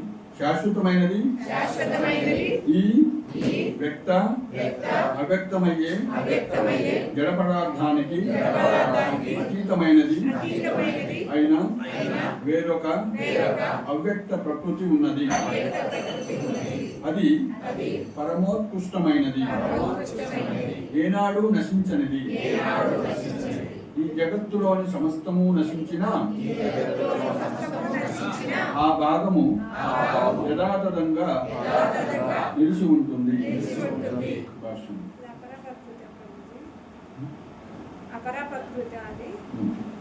భాష్యం. శ్రీకృష్ణుని ఉన్నతమైన ఆధ్యాత్మిక శక్తి దివ్యమైనది, శాశ్వతమైనది. బ్రహ్మదేవుని పగళ్ళు రాత్రులతో ప్రకటమవుతూ అప్రకటమయ్యే ప్రకృతిలో మార్పులకు అది అతీతమైనది. బ్రహ్మదేవుని పగలు రాత్రులతో ప్రకటమయ్యే అప్రకటమయ్యే ప్రకృతి మార్పులకు అది అతీతమైనది. శ్రీకృష్ణుని ఉన్నత శక్తి భౌతిక శక్తి గుణానికి పూర్తిగా విరుద్ధమైనది. అపరా ప్రకృతులు 7వ అధ్యాయంలో వివరించబడ్డాయి. సో ఈ విధంగా మీరు అన్నట్టు ఏమన్నారు దాన్ని? ఆ ప్రకృతి పేరేంటి? పర. ఇది అపర. ఇది భౌతిక ప్రకృతి పేరు అపర. పర అంటే ఉన్నతమైనది. ఓకే. మూకం కరోతి వాచాలం పంగుం లంగాయతే హరే కృష్ణ. సో ఇక్కడ చూసినట్లయితే ఇక ఆధ్యాత్మిక జగత్తు గురించి ఇక్కడ చెప్తున్నారు. ఏమంటా, సో మనం ఇంతకుముందు శ్లోకంలో చెప్పుకున్నట్లు ఈ యొక్క బ్రహ్మదేవుడి యొక్క రోజులో ఒక రోజు అయిపోగానే పాక్షిక ప్రళయం అంటాం, ప్రళయం వస్తుంది. బ్రహ్మదేవుడికి 100 సంవత్సరాలు అయినప్పుడు కూడా ప్రళయం వస్తుంది. దాన్ని శాశ్వతమైనటువంటి ప్రళయంగా చెప్తాము. సో బ్రహ్మదేవుడి యొక్క 100 సంవత్సరాలు అయిపోయిన తర్వాత ఎట్లయితే మహావిష్ణువు యొక్క యోగ నిద్రలో ఉన్నప్పుడు ఒక బ్రహ్మాండం అంటే ఒక నీటి బుడగలాగా వస్తుంది, అది ఏ విధంగా అయితే మహావిష్ణువుకి అది ఒక సెకండ్లో ఆ నీటి బుడగ పోయినట్టుంది. కానీ బ్రహ్మదేవుడికి అది 100 సంవత్సరాలు. సో ఆ 100 సంవత్సరాలు బ్రహ్మదేవుడి ఆయు, అదేవిధంగా మహావిష్ణువు యొక్క ఒక సెకండ్లో ఆ యొక్క అది అంతమైపోతుంది. మహావిష్ణువు సృష్టించినటువంటి ఈ యొక్క అనంతమైనటువంటి బ్రహ్మాండాలు కూడా ఒకరోజు స్మాష్ ఇది అవుతుంది. సో మరి అక్కడ ఆ యొక్క జీవులందరూ కూడా ఏమవుతారు, ఈవెన్ ఇంక్లూడింగ్ బ్రహ్మ, వీళ్ళంతా కూడా మళ్ళీ మహావిష్ణువులో లీనమవుతారు. కానీ ఎవరైతే ఇక మానవ జన్మ వచ్చి లేదా దేవత జన్మ వచ్చి వాళ్ళు ఎవరైతే భక్తులు స్వీకరిస్తారో మహాత్మనస్తు మాం పాఠ దైవం ప్రకృతి ఆశ్రిత అని చెప్పారు. ఆ విధంగా దైవ ప్రకృతిని ఆశ్రయించి సో భగవంతునికి శరణాగతి అయినట్లే ఏమవుతుందంట, భగవద్ధామం వెళ్తారు. సో ఇట్లా మరి భగవద్ధామం అంటే పైన మనకి చూసినట్లు బ్రహ్మజ్యోతికి పైన అంతా కూడా అనంత ఆకాశం, అదంతా కూడా అనంతమైనటువంటి జగత్తు ఉంది. అది 3 రెట్లు పెద్దది. అది వైకుంఠ లోకాలు అంటారు. ఏమంటారు? వైకుంఠ లోకాలు. సో ఆ వైకుంఠానికి 3 లక్షణాలు ఉన్నాయని చెప్పుకున్నాం కదా. ఏంటవి? సో ఈ భౌతిక జగత్తుకు ఒక లక్షణం ఉందని చెప్పుకున్నాం. ఏం లక్షణం?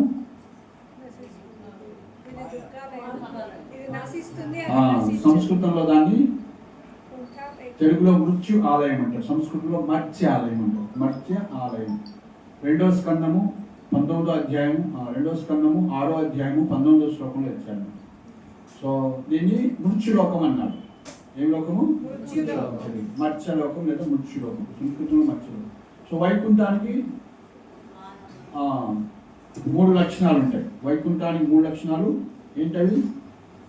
అమృతం, అభయం, క్షేమం. అమృతమైనటువంటిది, అభయ ప్రధానమైనటువంటి క్షేమం. క్షేమం అంటే జన్మ మృత్యు చక్రాలు ఉండవు, జన్మ మృత్యు. అభయం అంటే భయం అనేది ఉంది, ఈ లోకంలో భయం అనేది. అమృతము అంటే ఇక్కడ తాత్కాలికమైనటువంటిది, అది శాశ్వతంగా ఉండేటువంటి ఓకే సచ్చిదానంద స్వరూపంలో బాగా. సో ఆ విధంగా వైకుంఠానికి ఆ ప్రదేశానికి 3 లక్షణాలు చెప్పారు. వైకుంఠ అంటే కూడా సంస్కృతంలో మీనింగ్ ఏంటి? కుంఠ అంటే మీనింగ్ ఏంటి?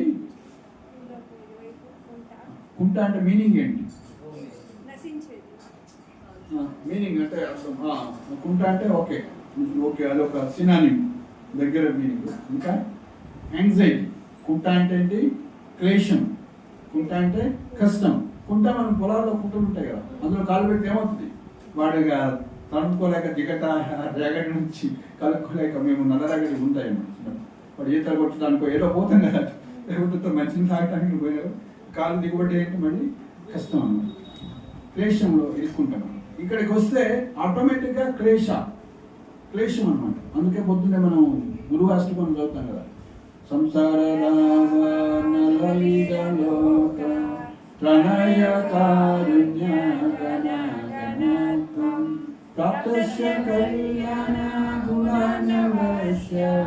వందే గురో శ్రీచరణారవిందం. దావానలం అంట ఈ సంసారము, సంసార దావానలంతో పోల్చాలి. ఇది మండుతున్నటువంటి అగ్ని లాంటిది అన్నమాట. సో అడవిలో అగ్నిని ఎవరైనా పెడతారా? ఆ బొంగులు ఒకదానికి ఒకటి క్లాస్ అయ్యి రాపిడ్ తోటి కూడా వస్తుంది. అంటే ఈ లోకంలో కష్టం ఎవరు పెట్టాల్సిన అవసరం లేదు. కష్టాలు, క్లేశాలు, కొట్టుకోటాలు ఇవన్నీ ఆటోమేటిక్ వస్తాయి. ముఖ్యంగా కలియుగంలో క్వారల్ అనేది, అంటే మనం కలహించుకోవడం అనేది ఎవరేం చేయాల్సిన అవసరం లేదు. అంటే మనం క్లీన్ చేసుకోకుండా ఉంటే చాలు. అంటే టేబుల్ క్లీన్ కాకుండా ఆటోమేటిక్గా ఉరికి పడ్డట్టు కష్టాలు ఆటోమేటిక్గా వస్తూనే ఉంటాయి. ఎందుకంటే కష్టాల ప్రదేశం కుంట అన్నట్టు. వైకుంఠ అంటే వై అంటే వితౌట్ కుంట, విగత కుంట, ఇది వైకుంఠ. సో విగత కుంట, కుంట లేనటువంటి ప్రదేశాన్ని వైకుంఠం అన్నారు. సో కాబట్టి ఇవన్నీ భాగవతంలో ఉన్నాయి, కొత్త ఏం కాదు విషయాలు, కానీ ఎసెన్స్లో మనం గుర్తుపెట్టుకోవాలి. వైకుంఠం అంటే place where there is no anxiety, misery లేనటువంటి, క్లేశం లేనటువంటి, కష్టం లేనటువంటి ప్రదేశాన్ని వైకుంఠము అంటారు. సో ఆ వైకుంఠాన్ని మనం మనసులో భావన కూడా పెట్టుకోవచ్చు. కొంతమంది ప్రశాంతంగా ఉంటారు. ప్రహ్లాదుడు వైకుంఠ అట్మాస్ఫియర్లో ఉన్నాడు, అంతే కదా. ప్రహ్లాదుడు వైకుంఠం ఎక్కడ ఉంది? అన్నే ఉంది, ఆయన దగ్గరే ఉంది. వైకుంఠంలో ఉన్నా కూడా ప్రహ్లాదుడు ఎక్కడ ఉంటే అక్కడ వైకుంఠంలో ఉన్నాడు. అందుకే ఆయన సో ఈ నిప్పులు, అగ్నిలు, పంచభూతాలు కానీ ఏమి చేయలేకపోతున్నారు. ఆయన వైకుంఠ. సో ఎట్లా వైకుంఠం అంటే ఎక్కడైతే విష్ణువు ఉంటాడో అది వైకుంఠం. సో ఎక్కడ విష్ణువు ఉంటే అక్కడ వైకుంఠం అన్నారు. మరి విష్ణువు ఎక్కడ ఉంటారు?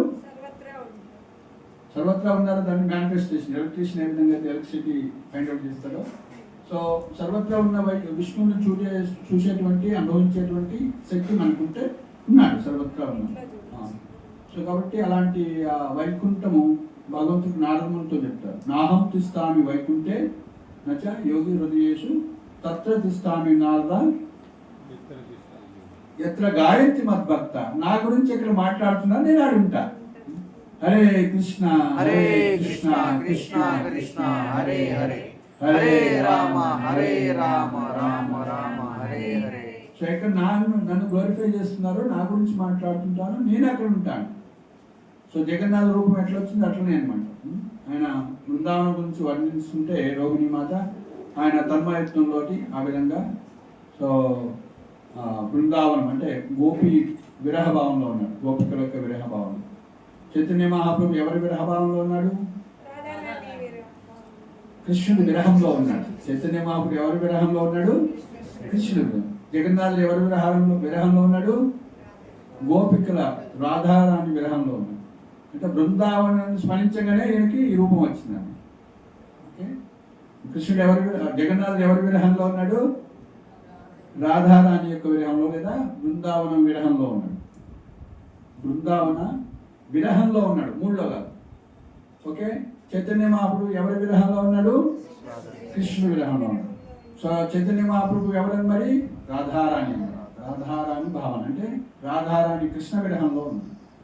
ఓకే, అక్కడ జగన్నాథుడు ఎవరి విరహంలో ఉన్నాడు? రాధారాణి విరహంలో ఉన్నాడు. సో జగన్నాథుడు కృష్ణుడే, చైతన్య మహాప్రభు కృష్ణుడే. అక్కడ మూడు వేరు అనమాట. బృందావన విరహంలో ఉన్నాడు. సో కాబట్టి ఇక్కడేమో చైతన్య మహాప్రభు కృష్ణ విరహము, అక్కడ నాథ విరహంలో ఉన్నాడు జగన్నాథుడు. సో అవన్నీ కూడా మనం ఉన్నత స్థితిలో నేర్చుకుంటాము. కాబట్టి ఆ యొక్క వైకుంఠం మనం చూసినట్లయితే ఆ వైకుంఠంలో అనేక లోకాలు ఉంటాయి, అనంతమైనటువంటి వైకుంఠం ఉంటుంది. ఇంత పెద్దది అని కూడా ఏ మానవుడు, ఏ బ్రహ్మ కూడా వర్ణించలేదు ఆ యొక్క వైకుంఠాన్ని. ఎంత పెద్దగా ఉంటుందని, అంత అద్భుతమైనటువంటి ఒక్కొక్క వైకుంఠ ప్లానెట్. ఆ యొక్క ఒక్కొక్క వైకుంఠ ప్లానెట్ మళ్ళీ ఒక్కొక్క దేవత, కేశవ, నారాయణ, మాధవ, మనకి వచ్చిన నామాలు ఉన్నాయి కదా ఇవన్నీ కూడా. సో అలా అనేక విష్ణు అవతారాలు ఇన్ఛార్జిగా ఉంటాయి.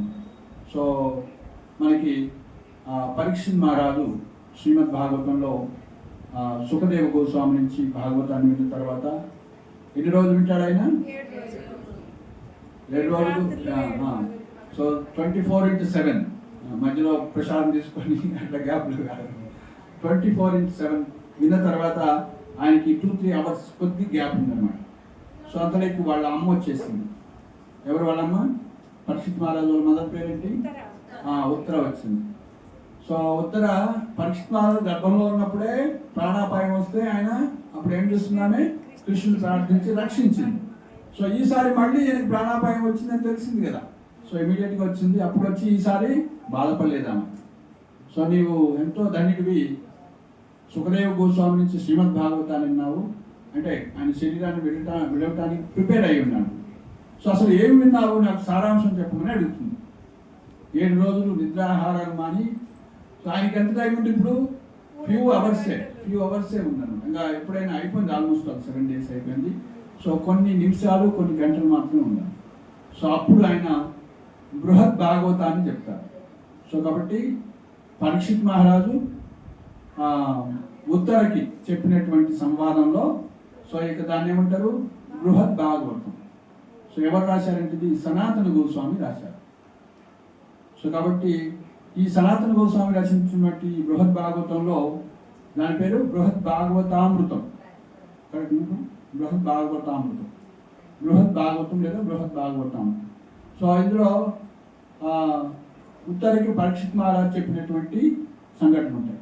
అందులో 2 విషయాలు ఉంటాయి. ఒకటి ఉన్నత లోకం ఏంటి, ఉన్నత ధామం ఏంటి ప్రూవ్ చేస్తారు అందులో. ఉన్నత లోకం ఏంటి, ఉన్నత ధామం. సో ఉన్నత లోకము ఏంటి అనేది గోపకుమారుడు అన్నటువంటి స్టోరీ ద్వారా నారదముని ప్రకటన చేస్తారు. ఉన్నత లోకము, సో ఉన్నత ధామం. నెక్స్ట్ ఉన్నతమైనటువంటి భక్తులు ఎవరు, ఉన్నతమైనటువంటి భక్తులు ఎవరు, అదేవిధంగా ఉన్నతమైనటువంటి లోకం ఏంటి, ఈ రెండు విషయాలు. సో టాప్ మోస్ట్ డివోటీస్ ఎవరు. సో ఆ విధంగా ఈ యొక్క టాప్ మోస్ట్ డివోటీస్ ఎవరు అని ప్రూవ్ చేయటం కోసము సో నారదముని అందరి దగ్గరికి వెళ్ళి ఫస్ట్ ఒక బ్రాహ్మణుని గ్లోరిఫై చేస్తారు, తర్వాత ఒక రాజుని గ్లోరిఫై చేస్తారు, తర్వాత ఇంద్రుడిని, తర్వాత బ్రహ్మదేవుడిని, తర్వాత ఆ విధంగా ఒక్కొక్కరిని గ్లోరిఫై చేస్తూ ఉంటారు. సో వాళ్ళు బ్రాహ్మణుని గ్లోరిఫై చేస్తే నేనేం గొప్ప భక్తులు కాదు, నాకన్నా గొప్ప ఆ రాజు ఇంకా గొప్ప భక్తులు అని చెప్తారు. సో ఆ విధంగా రాజుని గ్లోరిఫై చేస్తే నేను నాకన్నా గొప్పవాడు ఇంద్రుడు ఉన్నాడు, రాజాది రాజా ఆయన, దేవతలు కూడా రాజు ప్లస్ భక్తులు కూడా అని ఇంద్రుని గ్లోరిఫై చేస్తారు. సో ఇంద్రుడిని గ్లోరిఫై చేస్తే నువ్వు చాలా గొప్ప భక్తులు అని, ఆయన నాకన్నా గొప్పవాడు బ్రహ్మదేవుడు అంటాడు. సో బ్రహ్మదేవుడిని గ్లోరిఫై చేస్తే ఆయన అంటాడు నాకన్నా గొప్ప భక్తుడు శివుడు అంటాడు. ఎప్పుడు ధ్యానంలో ఉంటాడు ఆయన, 24 గంటలు కృష్ణ సేవలో ఉంటాడు, భగవంతుడి యొక్క ధ్యానంలో ఉంటాడు. సో శివుడిని గ్లోరిఫై చేస్తే నాకన్నా గొప్ప భక్తుడు ప్రహ్లాదుడు అంటారు. ఆయన పోయి ఒళ్ళోనే కూర్చున్నాడు. సో మేమందరం కూడా దేవతలు స్వామి వచ్చినప్పుడు మేమందరం కూడా దగ్గర కూడా పోవడానికి భయపడ్డాము, కానీ ప్రహ్లాదుడు అంత శుద్ధ భక్తుడు. సో ఆయన భగవంతుడికి ఎంతో ప్రీతిపాత్రుడు. ప్రహ్లాదుని గ్లోరిఫై చేసి, ప్రహ్లాదు తన శిష్యుడే. సో ప్రహ్లాదుని గ్లోరిఫై చేస్తే ఆయన నాకన్నా గొప్ప భక్తుడు హనుమంతుడు అండి. 24 గంటలు అన్ని సేవలు ఆయన చేస్తూ బిజీగా ఉంటాడు ఆయన. సో కాబట్టి మేము చేస్తూ ఏదో స్వామి వీళ్ళ అవతారంలో కొద్దిసేపు ఒకటాము, కానీ నాకన్నా గొప్ప భక్తుడు హనుమంతుడు అని హనుమంతుని గ్లోరిఫై. సో హనుమంతుడిని గ్లోరిఫై చేస్తాడు నారదముని. సో నారదముని అప్పుడు హనుమంతుడు అంటే నాకన్నా గొప్ప భక్తులు యాదవులు అంటారు, యదువంశస్థులు. భగవంతుడే వాళ్ళ వంశంలోనే జన్మించాడు, వాళ్ళ ఇంట్లోనే ఉన్నాడు, వాళ్ళ ఇంట్లోనే పడుకుంటున్నారు, ఇలా యదువంశస్థులుగా ఉన్నారు. సో యదువంశస్థులను గ్లోరిఫై చేస్తే మా అందరిలో కన్నా గొప్పవాడు ఎవరు, వాళ్ళ రాజు ఎవరు, యదువంశస్థాన్ని పరిపాలన చేసింది, మధురని పరిపాలన చేసింది ఎవరు, కంసుడు వాళ్ళ నాన్నని జైలు వేస్తారు కదా, ఉగ్రసేన మహారాజు అని ఆయన గ్లోరిఫై చేస్తారు. సో ఉగ్రసేన మహారాజు గ్లోరిఫై చేస్తే ఉగ్రసేన అంటే నాకన్నా గొప్ప భక్తులు ఉన్నాడు మా యొక్క యాదవుల్లో ఎవరైనా ఉద్ధవుడు అని, ఉద్ధవుడిని గ్లోరిఫై చేస్తాను. సో ఉద్ధవుడిని గ్లోరిఫై చేస్తాను, నువ్వు చాలా గొప్ప భక్తుడు. సో ఉద్ధవుడు అంటే నేనే గొప్ప భక్తుడిని, నన్ను కృష్ణుడు బృందావనం పంపించిండు, ఆ గోపికలు నిజమైనటువంటి భక్తులు, కాబట్టి అలాంటి బృందావనంలో నేను వాళ్ళ యొక్క పాదధూళి కావాలని కోరుకున్నాను. నేను బృందావనంలో ఒక లతగా గుల్మంగా పుట్టినట్లయితే వాళ్ళ యొక్క పాదరేను దొరుకుతుందేమో కనీసం అని. సో నేను గొప్ప భక్తుని కాదు, నాకన్నా గొప్ప వాళ్ళు ఎవరు, గోపికలు అని చెప్తారు. సో కాబట్టి ఈ యొక్క గోపికలు గొప్ప భక్తులని ప్రూవ్ చేస్తారు ఈ యొక్క బృహద్ భాగవతాన్ని. సో దామము ఏ దామం గొప్పదని మళ్ళీ గోపకుమారుడు యొక్క ఎగ్జాంపుల్ ద్వారా వస్తున్నాడు. సో ఈ గోపకుమారుడు మొదట ఒక సాధారణ భక్తుడుగా ఉంటాడు, బృందావనంలో గిరి గోవర్ధన దగ్గర ఉంటాడు అనమాట. సో తర్వాత ఆయన వెళ్తూ వెళ్తూ ఒక రాజ్యానికి వెళ్తాడు అనమాట స్టోరీలో. సో ఆ రాజ్యానికి వెళ్తే అతన్ని రాజుగా చేస్తారన్నమాట. సో ఆయన రాజుగా అయిన తర్వాత కూడా అయితే నారదుడు ఏం చేస్తాడంటే గోపకుమారుడికి గోపాల మంత్రం ఇస్తాడు ఫస్ట్, గోపాల మంత్రం. సో ఆయన ఒక ఇన్నోసెంట్ బాయ్, ఆయనకి ఏం తెలియదు, సో సాధారణ వ్యక్తి అన్నమాట. సో ఆయన ఈ యొక్క గోపాల మంత్రం చేస్తున్నాడు. ఈ గోపాల మంత్ర ప్రభావం వల్ల ప్లస్ రాజును తలుచుకున్న తర్వాత ఆ రాజు యొక్క రాజ్యానికి ఎన్ని అధిపతి అవుతాడనమాట. రాజ్యం వచ్చినప్పుడు కూడా ఆయన పరిపాలన చేస్తూ ఉంటాడు, అన్ని చేస్తూ ఉంటాడు, కానీ ఆయనకి ఆసక్తి లేదు ఈ పరిపాలన మీద. ఎందుకంటే రోజు గోపాల మంత్రం చేస్తున్నాడు కాబట్టి ఆసక్తి తెలియదు.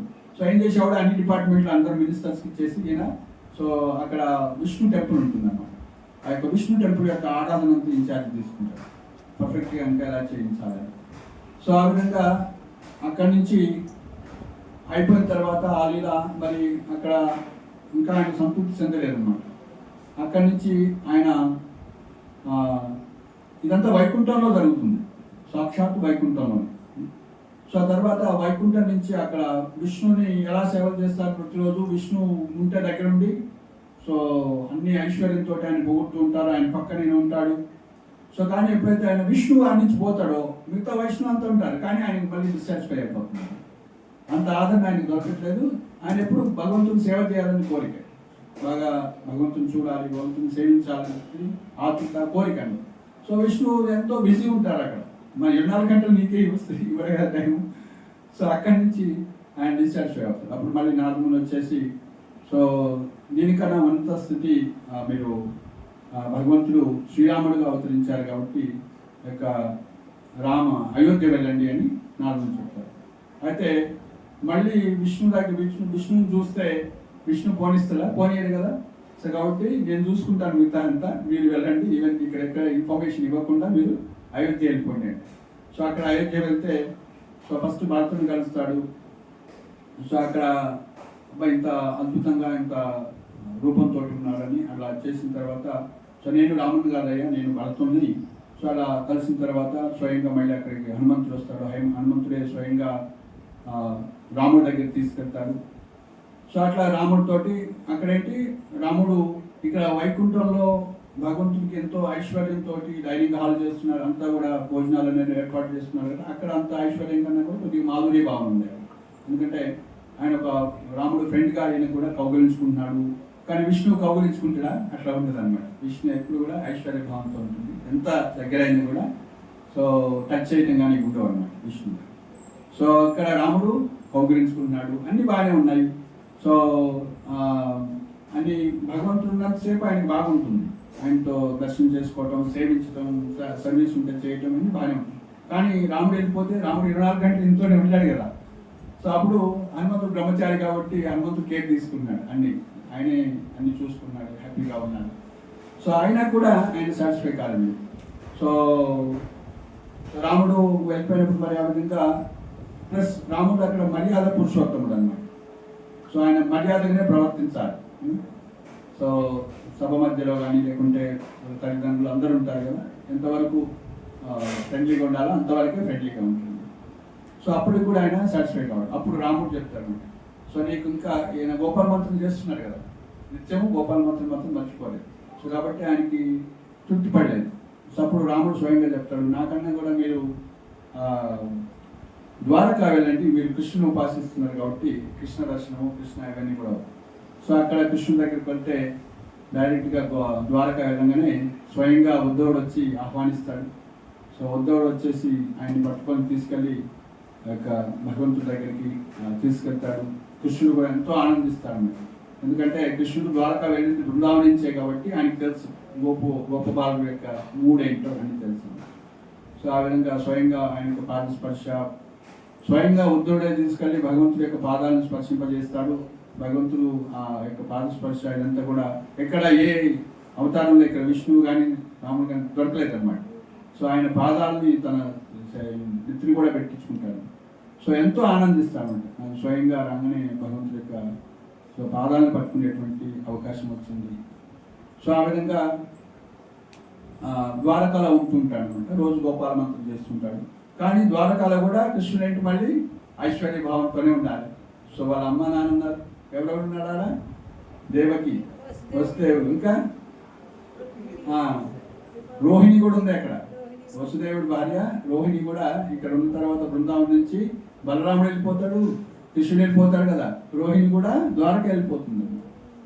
సో ఇప్పుడు రోహిణి లేకపోవటం వల్ల ఇక్కడ వాళ్ళు ఎవరున్నారు, నందమహారాజు, యశోదరే ఉన్నారు, రాధారాణి, గోపికలు ఉన్నారు. బలరాముడు లేడు, రోహిణి లేదు, కృష్ణుడు లేదు, వీళ్ళంతా విరహంలో ఉంటారు. సో ఆ విధంగా అఫ్కోర్స్ ఇక్కడ మనం వీళ్ళలో చూసుకునేది ద్వారకాలో ఉంటున్నాడు అక్కడ గొప్పవాళ్ళు. సో అక్కడ కూడా ఆనందంగా లేదు. అప్పుడు మళ్ళీ కొన్ని రోజులు అక్కడ ఉండి అలా చూసిన తర్వాత సో ఎంతైనా మరి అంత ఇంటిమసీ కృష్ణుడు ఇవ్వలేడు కదా, అక్కడ రాజుగా ప్రవర్తించాలి ఆయన. సో అక్కడ కూడా సాటిస్ఫై కాకుండా మళ్ళీ నార్మల్ వస్తారు అన్నమాట. నార్మల్ వచ్చేసి ఉద్ధవుడు కూడా ఉంటాడు. మరి ఈయన గోపబాలుడు యొక్క భావంలో ఉన్నాడు కాబట్టి కృష్ణుడు గోపబాలుడు ఏంటి వాళ్ళంతా ఆడుకుంటూ జల్సాగా ఉంటారు ఆ భావన, గోపీ భావన. సో ఆ విధంగా మరి ఈయన ఇక్కడ సాటిస్ఫై అయ్యాడు కాబట్టి ఈయన్ని జగన్నాథ్ పూరి దగ్గరలోనే పూరి క్షేత్రం, పురుషోత్తమ క్షేత్రం ఉంటుంది, అక్కడ పంపిద్దామని ఏం చేయాలని విదురుని మన ఉద్ధవుడిని అడుగుతాడు. సో మీరే పెద్దవాళ్ళు, మీరు ఆచార్యులు గురువులు, మీరే చెప్పండి అంటారు. సో ఉద్ధవుడు అంటాడు. అప్పుడు నారదుడు అంటారు, లేదు మీరు కూడా స్వయంగా కృష్ణుడితోటి ఉన్నవాడివి, నువ్వు స్వయంగా బృందావనం వెళ్ళి యొక్క భావనలను తెలుసుకున్న వాడివి, నీకు కూడా తెలుసు, నువ్వు కూడా చెప్పవచ్చు అంటే ఫస్ట్ నారదుడు చెప్తాడు. సో అప్పుడు ఉద్ధవుడు అంటాడు అనమాట, అక్కడ పోయినా కూడా ఆయన సాటిస్ఫై కాడు. సో ఈయన డైరెక్ట్గా బృందావనం పంపాలి అంటారు. సో బృందావనం పంపితే నా వల్ల కాదు అంటారు నారదుడు. నేను బృందావనం డైరెక్ట్ అనుకుంటూ అర్హత లేకుండా బృందావనం వెళ్ళటం కష్టము, బృందావనం కూర్చోటం కష్టము. సో మరి ఎట్లా చేయాలి అంటే, సో బృందావనము వెళ్ళటం డైరెక్ట్ కష్టం కాబట్టి మీరు ఈ భవన బృందావనంలో వెళ్ళేసి అక్కడ కృష్ణుడు ఏ విధంగా అక్కడ గోపికలు వీళ్ళంతా ఉంటారు కాబట్టి వాళ్ళ యొక్క భావనలో ఇంకా మీరు ఎదిగినట్లయితే ఈ యొక్క భౌమ బృందావనం నుంచి డైరెక్ట్గా గోలోక బృందావనానికి ఎంట్రన్స్ ఉంటుంది కాబట్టి సో మీరు భౌమ బృందావనానికి వెళ్ళండి అని ఉద్ధవుడు సజెషన్ ఇస్తారు. అప్పుడు నాగముని సో నాకు రానటువంటి సజెషన్ కూడా వచ్చింది మీకు, వెరీ గుడ్ అని కరెక్ట్ అనేసి అప్పుడు భౌమ బృందావనం పంపుతారు. సో ఈ యొక్క బ్రజ బృందావనంలో సో మనకి ఉన్నటువంటి భూలోకంలో ఉన్నటువంటి బృందావనం. సో ఆ భౌమ బృందావనం నుంచి గోప కుమారుడు గోలోకం వెళ్తారు, సో ఎంటర్ అవుతారు. ఇదంతా కూడా ఈ విధంగా అప్పుడు ఆ గోలోకం అనేది బ్రజధామం అనేది టాప్ మోస్ట్ ధామం అని అందులో బృహత్ భాగవతంలో సాటిస్ఫై అయ్యాడు. ఎందుకంటే ఆయన గోపాల మంత్రం చేస్తుంది కదా, ఎక్కడ సాటిస్ఫై కావట్లేదు. సో కాబట్టి ఈ విధంగా బృహత్ భాగవతంలో చెప్తారన్నమాట, హైయెస్ట్ ధామం ఏంటి, హైయెస్ట్ భక్తులు ఎవరు అని. సో అలాంటి హైయెస్ట్ భక్తులు ఎవరు, గోపికలు, గోపికలు రాధారాణి. సో అదేవిధంగా హైయెస్ట్ ధామం ఏంటి, గోలోక బృందావనం, గోలోక బృందావనం. సో ఆ గోలోక బృందావనం ఇక్కడ బృందావనంగా భౌ బృందావనంగా మేనిఫెస్ట్ అయింది. సో కాబట్టి మనకి చైతన్య మహాప్రభు మరి ఆ కృష్ణ ప్రేమని ఉద్ధవుడు మరి ప్లాన్ చేసి ఆయన ఇచ్చాడు కదా, నాకు ముందు కూడా ఇవ్వలేనటువంటిది ఉద్ధవుడు సజెషన్ తోటి సో మనం చూసాం. మరి అలాంటి కృష్ణ ప్రేమని ఇప్పుడు ఎవరిస్తున్నారు స్వయంగా మనకి, చైతన్య మహాప్రభు. అనర్పిత చరించిన కరుణయ్య అవతీర్ణ కలవు. సో అనంతకాలంగా పంచినటువంటి ఆ యొక్క కృష్ణ ప్రేమని ఇస్తున్నాం. సో కాబట్టి ఈ స్టోరీ ద్వారా మనం ఏమర్థం చేసుకుంటామంటే, ఈ లోకంలో సో మనము ఇక్కడ ఐశ్వర్య భావన ఇవన్నీ కూడా వీటన్నిటిని కూడా దాటి రాధాకృష్ణుని పూజించాలి అన్నట్లయితే చైతన్య మహాప్రభు ఇచ్చినటువంటి ఈ మంత్రాన్ని సో ఏ విధంగా ఇస్తున్నారు మరి మన చైతన్య మహాప్రభు మన ప్రేమని నామం ద్వారా. హరే కృష్ణ హరే కృష్ణ కృష్ణ కృష్ణ హరే హరే, హరే రామ రామ రామ హరే హరే. గోలోకేర ప్రేమధన హరినామ సంకీర్తన, ఈ యొక్క హరినామ సంకీర్తన ద్వారా ఇస్తుంది. సో కాబట్టి మనం ఈ యొక్క జపం చేయడం అనేది మనం సీరియస్ తీసుకోవాలి. సో తీసుకుంటున్న కొద్దీ మనకు తెలియకుండానే ఎవరైతే ఈ ఏకాదశి వ్రతం చేస్తారో వాళ్ళు అన్ని వేదాలు చదివినటువంటి ఫలితం వస్తుందని ఇలా మనకి అన్ని ఫలితాలు ఉన్నాయండి. సో అట్లనే నామం ఎవరైతే చేస్తారో మన అజ్ఞానం అంతా కూడా పోతుంది. మాతా చెప్పారు కదా, మనకు మూల కారణం ఏంటి, అజ్ఞానం. అజ్ఞానాన్ని పోవడానికి ఏం చేయాలి, మనం నామం చేయాలి. ఈ నామం చేసినట్లయితే సో మినిమం 16 రౌండ్లు అని చెప్పాము కాబట్టి మనం ఆ విధంగా నిష్ఠగా నామం చేస్తూ ప్రయత్నిస్తూ గురువు ఆశ్రయాన్ని పొంది చేయాలి. మనకు సొంతగా అంత బలం ఉండదు నామం చేసేటువంటి వాళ్ళు. So ready waiting list. So ఆ విధంగా మనం గోలోకం అనేది ఆస్పైర్ కావాలి, ప్లస్ ఈ నామం చేయడంలో తీవ్రతరాన్ని కలిగి ఉండాలి. సో కాబట్టి ఈ రెండు చేస్తే ఏమవుతుంది, నామం తీవ్రంగా చేస్తే మనకి అజ్ఞానం పోవటము, కృష్ణ భక్తి రావటము, మన హృదయంలో హనుమంతుడు హృదయంలో ఏ విధంగా భగవంతుడు తిష్టగా కూర్చున్నారో అలా మన హృదయంలో భగవంతుడు కూడా తిష్ట వేస్తాడు. ఈ కామము, క్రోధము, మదము, మోహము, లోభము, భయము ఇవన్నీ కూడా ఏంటి అక్షయ వర్గాలు మధ్య మధ్యలో నిద్రాణంగా ఉంటాయి, పోయినట్టే ఉంటాయి కానీ నిద్రాణంగా ఉండి మళ్ళీ లేస్తాయి అన్నమాట. వాటిని ఏం చేయాలి, వచ్చినప్పుడు ఆ యొక్క కామక్రోధాలు ప్రేరేపించడం మళ్ళీ హరే కృష్ణ హరే కృష్ణ కృష్ణ కృష్ణ హరే హరే హరే రామ రామ రామ హరే హరే. ఏమి అపరాధమైన ఏం చేయాలి మనం, ప్రాయశ్చిత్తం ఏంటి, హరే కృష్ణ కృష్ణ కృష్ణ హరే హరే హరే రామ రామ రామ హరే హరే. హరే కృష్ణ కృష్ణ కృష్ణ హరే హరే హరే రామ రామ రామ హరే హరే. ఎలా చెప్పం చేయాలి, ప్రతి పదాన్ని వినాలి. మనం కంప్లీట్ చేయాలని నామం చేయకూడదు, ప్రతి పదాన్ని వినుకుంటూ చేయాలి. దాన్ని ఏమంటే శుద్ధ భక్తి అని. సో ఇలా చేస్తున్నట్లయితే మనకి గ్రాడ్యువల్గా మనం ఎదుగుతాము. సో కృష్ణ ప్రేమ పొందుతాము. సో అలాంటి కృష్ణ ప్రేమని మనం ఈ యొక్క భక్తి అంగాల ద్వారా రోజు చేస్తున్నాము. సో ఈ భగవద్గీత అనేది ఇవన్నీ కూడా ప్రాథమికమైనటువంటి జ్ఞానము. కానీ సో నామం చేస్తున్నట్లయితే వీటిని కూడా మనం మనసులో ఈజీగా ఇమిడించుకోగలుగుతాం. నామం చేయకుంటే మనకి ఇవి కష్టం అన్నమాట. సో దానికి ఈ నామం చేస్తుంటే మనకి క్వాలిటీస్ పెరగాలి. ఏంటి లక్షణాలు, వైష్ణవ లక్షణాలు పెరగాలి. సో ఈ కృష్ణ ప్రేమను పొందాలంటే మనలో వినయం అనేది రావాలి, దైన్యత అంటారు, హ్యూమిలిటీ అంటారు, దైన్యత. సో కాబట్టి ఎప్పుడైతే మనం ఇక్కడ గోప కుమారుడు ఈ స్టోరీలో చూసుకున్నాం కదా, నువ్వు చాలా గొప్ప భక్తులు అంటే నేను కదా, నాకన్నా గొప్ప భక్తులు ఉన్నాడు రాజు, గొప్ప భక్తులు ఆయన అంటే నాకన్నా గొప్ప భక్తులు ఇంద్రుడు ఉన్నాడు అంటాడు. నేను కాదు, నాకన్నా గొప్ప భక్తులు బ్రహ్మ ఉన్నాడు, శివుడు ఉన్నాడు, ప్రహ్లాదు ఉన్నాడు, హనుమంతుడు ఉన్నాడు. అలా నేను గొప్ప భక్తులు అని ఎవరు భావించారు. రాధారాణి వచ్చి నేను గొప్ప భక్తులు కాదు, ఈయన గొప్ప భక్తులు అని చెప్పి ఇట్స్ గ్రేట్ డివోటీ. ఎవరైనా వెళ్తే గోలోకంలో కానీ రాధారాణి దగ్గర వెళ్తే నాకన్నా గొప్ప భక్తులు ఈయన అని కృష్ణుడు పరిచయం చేస్తుంది. అప్పుడు కృష్ణుడు రాధారాణి రికమెండ్ చేసింది కాబట్టి ఇంకా కృష్ణుడు యాక్సెప్ట్ చేయకుండా ఉండడు అనమాట. సో కాబట్టి రాధారాణి స్వయంగా భావన, గోపి భావన ఏంటి, నాకన్నా ఈ జీవి గొప్ప భక్తులు అన్నారు. సో మనం ఏమనుకుంటాం, నాకన్నా గొప్ప భక్తులు ఎవరు లేరు అనుకుంటాం. అది సో కాబట్టి దీన్ని ఏమంటాం మరి, అహంకారం. కానీ వినయం ఏం చెప్తుంది, నాకన్నా గొప్ప భక్తున్నాడు ఆ వ్యక్తి.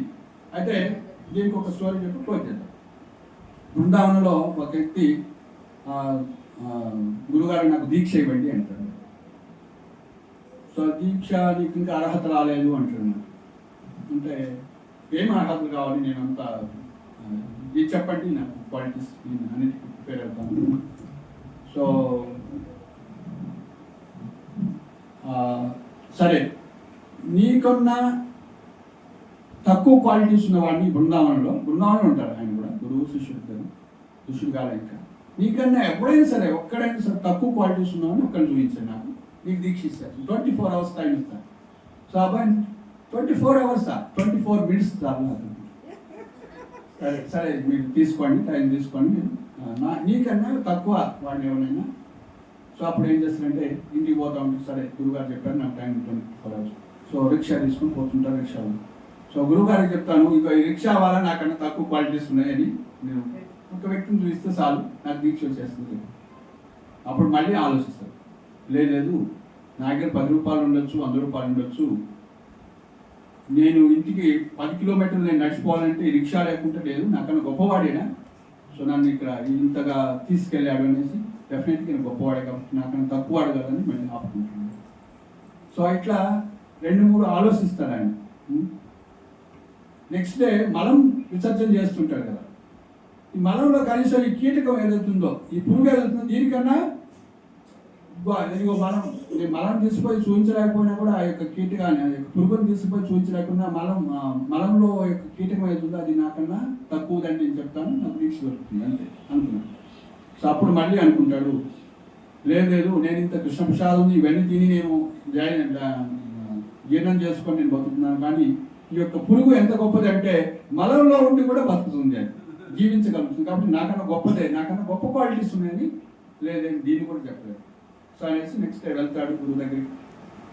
ఏంటి నీకన్నా తక్కువ వాడిని పండువాడిని తీసుకొచ్చావంటే, సారీ గురువు నేను తీసుకురాలేకపోయి, నాకన్నా తక్కువ వాడు ఎవరు లేవు అంటే, ఇది నీ అర్హత, నువ్వు క్వాలిఫైడ్ అని. హరే కృష్ణ హరే కృష్ణ కృష్ణ కృష్ణ హరే హరే హరే రామ రామ రామ హరే హరే. అందులో వినయాన్ని చూసి అప్పుడు దీక్షిస్తాం. సో బృందావనం వెళ్ళాలంటే మనకి అర్హత ఏంటంటే వినయం. ఎప్పుడైతే వినయం ఉంటుందో అప్పుడు మనం బృందావనం వెళ్తాం. సో ఇస్కాన్లోకి వచ్చిన తర్వాత చైతన్య మహాప్రభు చెప్పారు, తృణాదపి సునీచేన తరోనివ సహిష్ణున అమానిన మానదేన కీర్తనీయ సదాహరి. తృణము కన్నా తృణాదపి సునీచేన, గడ్డి పూస కన్నా కూడా ఎక్కువ అనుకోవగలను. గడ్డి పూస మీద కాలు పెడితే నా మీద ఎందుకు కాలు పెట్టినా అంటే అంత అనుకువ మనకి కలిగి ఉండాలి. సో మనం ఒక్క వ్యక్తి ఇస్కాన్లోకి వచ్చింది అనుకోండి, మనం అనుకుంటాం నేను న్యూపైకి పోతాను, చిన్నవాడు అనుకుంటాం. నో. సో ధ్రువమహారాజు భక్తులు కాకముందు వాళ్ళ పిన్నమ్మ సురుచి చేస్తా చేస్తే, నువ్వు ఈ ఆసనం మీద కూర్చోవాలంటే చనిపోయి నారాయణ ప్రార్థించి చనిపోయి మళ్ళీ నా కడుపులో పుడితే కానీ నువ్వు అరుడు అన్నారు. అంతగా పౌరుష మాటలతో చెప్తే వాళ్ళ అమ్మ దగ్గర సురుచి దగ్గర పోయి ఏడుస్తాడు. మనం ఏం చేస్తాం, మీ నాన్నగారు మీ పిన్నమ్మకి ఎక్కువ ప్రయత్నిస్తున్నారు.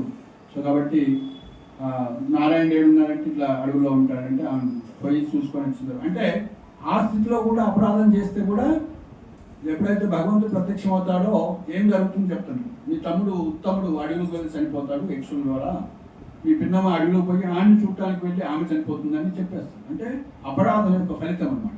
చూడండి, ఆయన ధ్రువుడేమో సాధారణ భక్తులే, ఆయన దీక్ష తీసుకోలేదు, ఇది కాలేదు, తర్వాత నాటమును దీక్ష ఇస్తారు. సో కాబట్టి అపరాధ రహితంగా మనం నామం చేయమన్నాం కదా. సో కాబట్టి చైతన్య మహాప్రభు అన్నారు, తృణాదపి సునీచేన. నేను ఇంకా నీచుంది పొద్దున్నే రోజు అందుకే ఇస్కాన్ ఏం పాడతాం, శ్రీకృష్ణ చైతన్య ప్రభు దయా కరో మోరే, శ్రీకృష్ణ చైతన్య ప్రభు దయా కరో మోరే, త్వమ బినా కేలాయలో జగత సంసారే, త్వమ బినా కేలాయలో పతిత పవనా హేతు తవ అవతారా, పతిత పవనా హేతు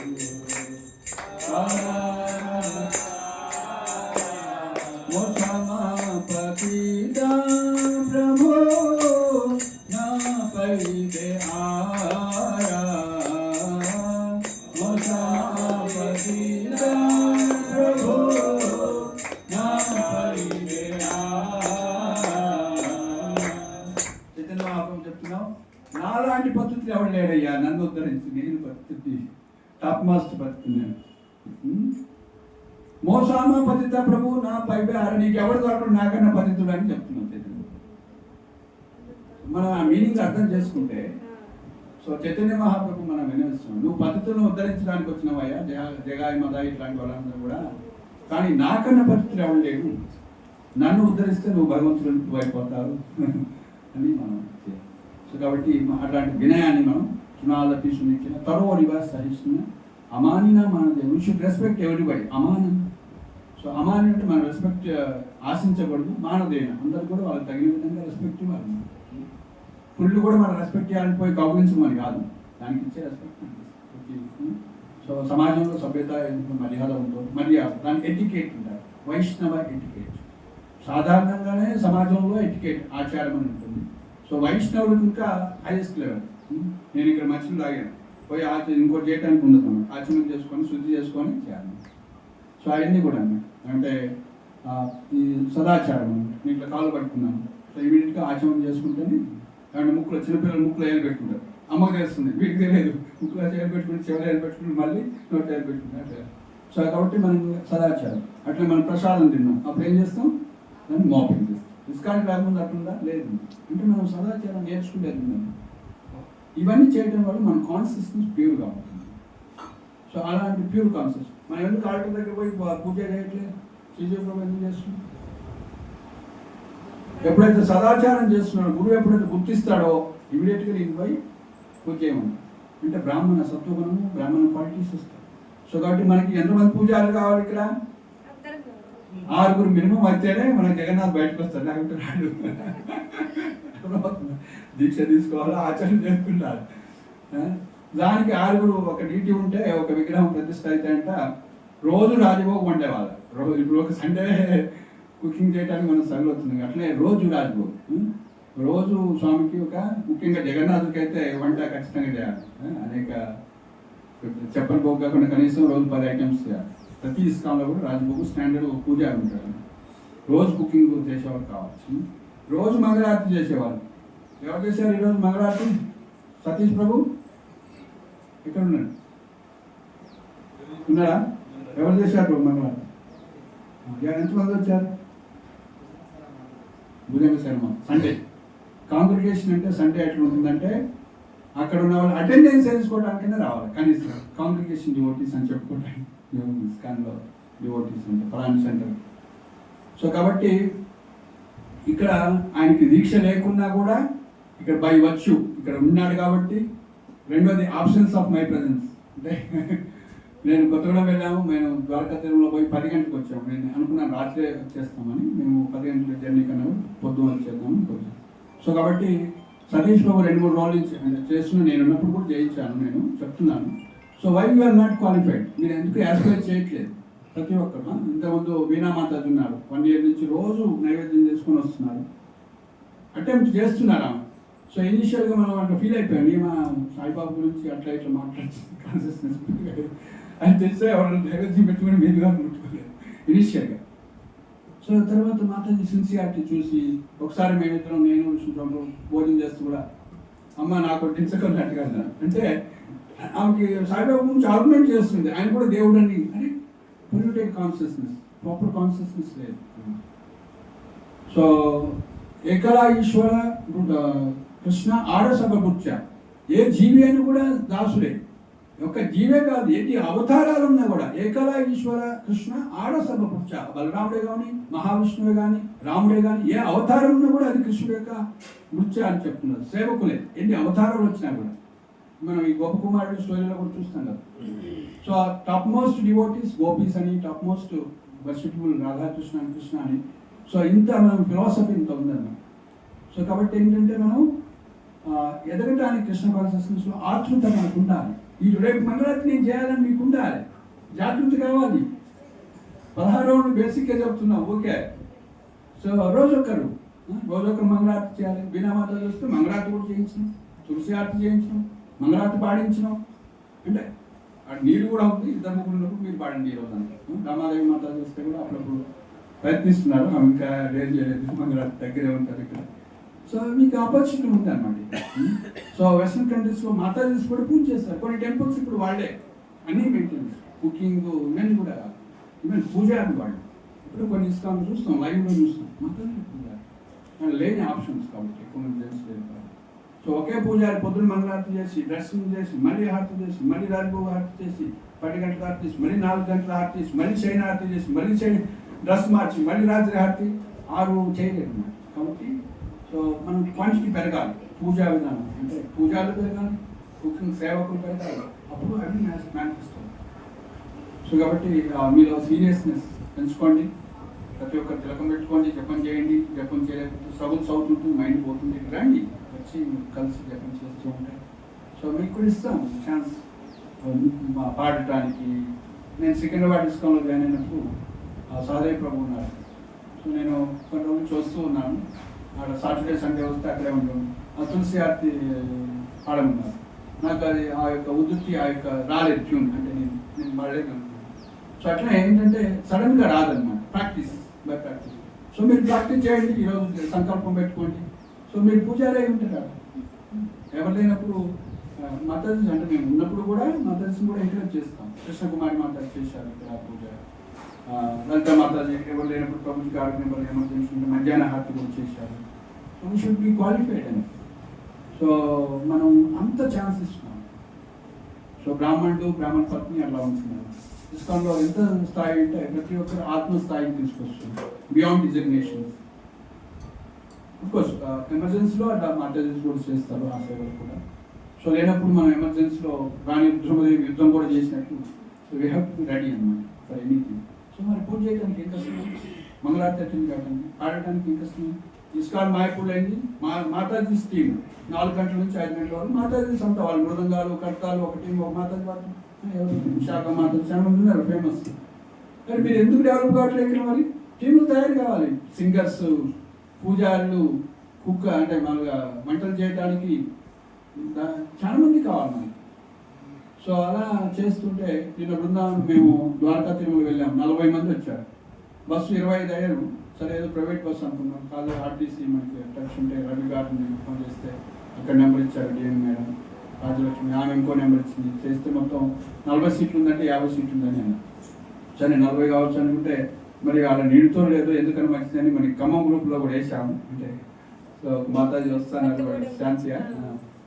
సో మా అన్నారు మళ్ళీ మళ్ళీ కష్టం అవుతుందేమో రాలేదు, డ్రాప్. నేను వెంకట ప్రభు చెప్పండి. ప్రతి సండే వచ్చి నేను కుకింగ్ లో పాల్గొవాలనుకుంటా, Yes. కానీ మడి ఆచారాలు అవన్నీ నాకు తెలవదు. అందుకనే నేను ఏం లేదు, మడి ఏం లేదు, స్నానం చేస్తాం రావడం జపం చేయడం కొన్ని 4 రోజు రోజులు. జపం చేసుకుంటాను. ఎన్ని రౌండ్లు చేస్తున్నారు? ఇప్పుడైతే ప్రస్తుతానికి 7 మంత్ వచ్చాయి. గుడ్. ఒక 7-8 రౌండ్స్ 4 రౌండ్స్ అయినా చేసుకొని చేయవచ్చు. అలా చేస్తేనే కదా మనం ఎదిగేది. కృష్ణ కాన్షియస్నెస్ ఎదగాలంటే సేవ ఒక మాట చేయాలి. ఇందాక చెప్పారు ప్రభుజీ, నిద్ర రాకపోతే హరే కృష్ణ హరే రామ అంటున్నాను. అవును. మా మా మా గొడవలు 4 years కింద వేయాలి. నాకు మెంటల్ కన్ను పోయి వెయిట్ చేసి అన్ని అంటే low BP, IBP, low BP ఇవన్నీ మన ఇష్టానికి 1 year నుంచి వస్తున్నాం. నా నోట్లో మీరు వచ్చేదేంటమ్మా లేవగలంటే హరే కృష్ణ హరే రామ, పడుకునేటప్పుడు హరే కృష్ణ హరే రామ, ప్రశాంతంగా నిద్రపోతున్నాం. అన్నీ ఆయన కృష్ణయ్య చూసుకుంటున్నారు. సో కాబట్టి మాతాజీ ఎగ్జాంపుల్. సో మాతాజీ వాళ్ళు రాయల్ కిడ్స్ స్కూల్ మెయింటైన్ చేస్తూ నాకు ఫస్ట్ నుంచి చిన్నప్పటి నుంచి కృష్ణ భక్తురాలి. మా ఇంట్లో ఇద్దరు విగ్రహం ఉండేది. నా కొడుకును కూడా కన్నయ్య అనే పిలిచేవాళ్ళు. మధ్యలో యాక్సిడెంట్ లో ఇది అయ్యాడు. నేను కృష్ణయ్యకి నేను ఛాలెంజ్ చేసి ఏడ్చాను 3 రోజులు, అంటే 3 నెలలు నిద్ర ఆధారం లేకుండా ఏడ్చాను. కన్నయ్య అని పిలిచినందుకు నన్ను అమ్మ అని పిలిపి లేకుండా చేసావు. నన్ను పిలిచేవాళ్ళు ఎవరున్నారు? నీ రూపంలో అంతే ఉంటాడు, నీలో ఉంటాడు. 5 కనుక 21 సంవత్సరానికి యాక్సిడెంట్ ఇదయ్యాడు. నువ్వు నాకు 4 నెలల్లో నాకు నా కూతురు కడుపున మళ్ళీ నాకు ఆ కన్నయ్యని ఇస్తావా? ఇవ్వవా? ఇవ్వకపోతే నేను పూజించను అని విగ్రహం తీసుకపోయి సముద్రంలో కలిపేశారు. చెప్తున్నా, సవాలేసుకొని చెప్తున్నా, నేను పూజించను, నేను చెయ్యను. నేను ఇంత భక్తురాలైతే నన్ను ఇంత కడుపురావు ఇది పెట్టావు అని అంటే మా పాపకి 1 year బ్యాక్ గర్భసంచి చిన్నప్పుడు పిల్లలు పుట్టరు అన్నారు. పుట్టరు 4-5 సంవత్సరాల దాకా మందులు వాడాలన్నారు. ఆ నమ్మేల దగ్గర ఒక వైష్ణవు ప్రభు ఉన్నారు, అక్కడికి వెళ్ళారు. 100 మంది ఉన్నారు అక్కడ. వెనకెక్కడో కూర్చొని ఏడుస్తున్నా. నన్ను పిలిచారు. 116 సంవత్సరాల ప్రభు ఆయనకి. నన్ను పిలిచారు. ఖమ్మం నుంచి వచ్చిన ఝాన్సీ రామ్ అన్నారు. నాకైతే నేను ఏది ఇవ్వలేదు, అసలు నేను ఎవరో తెలియదు.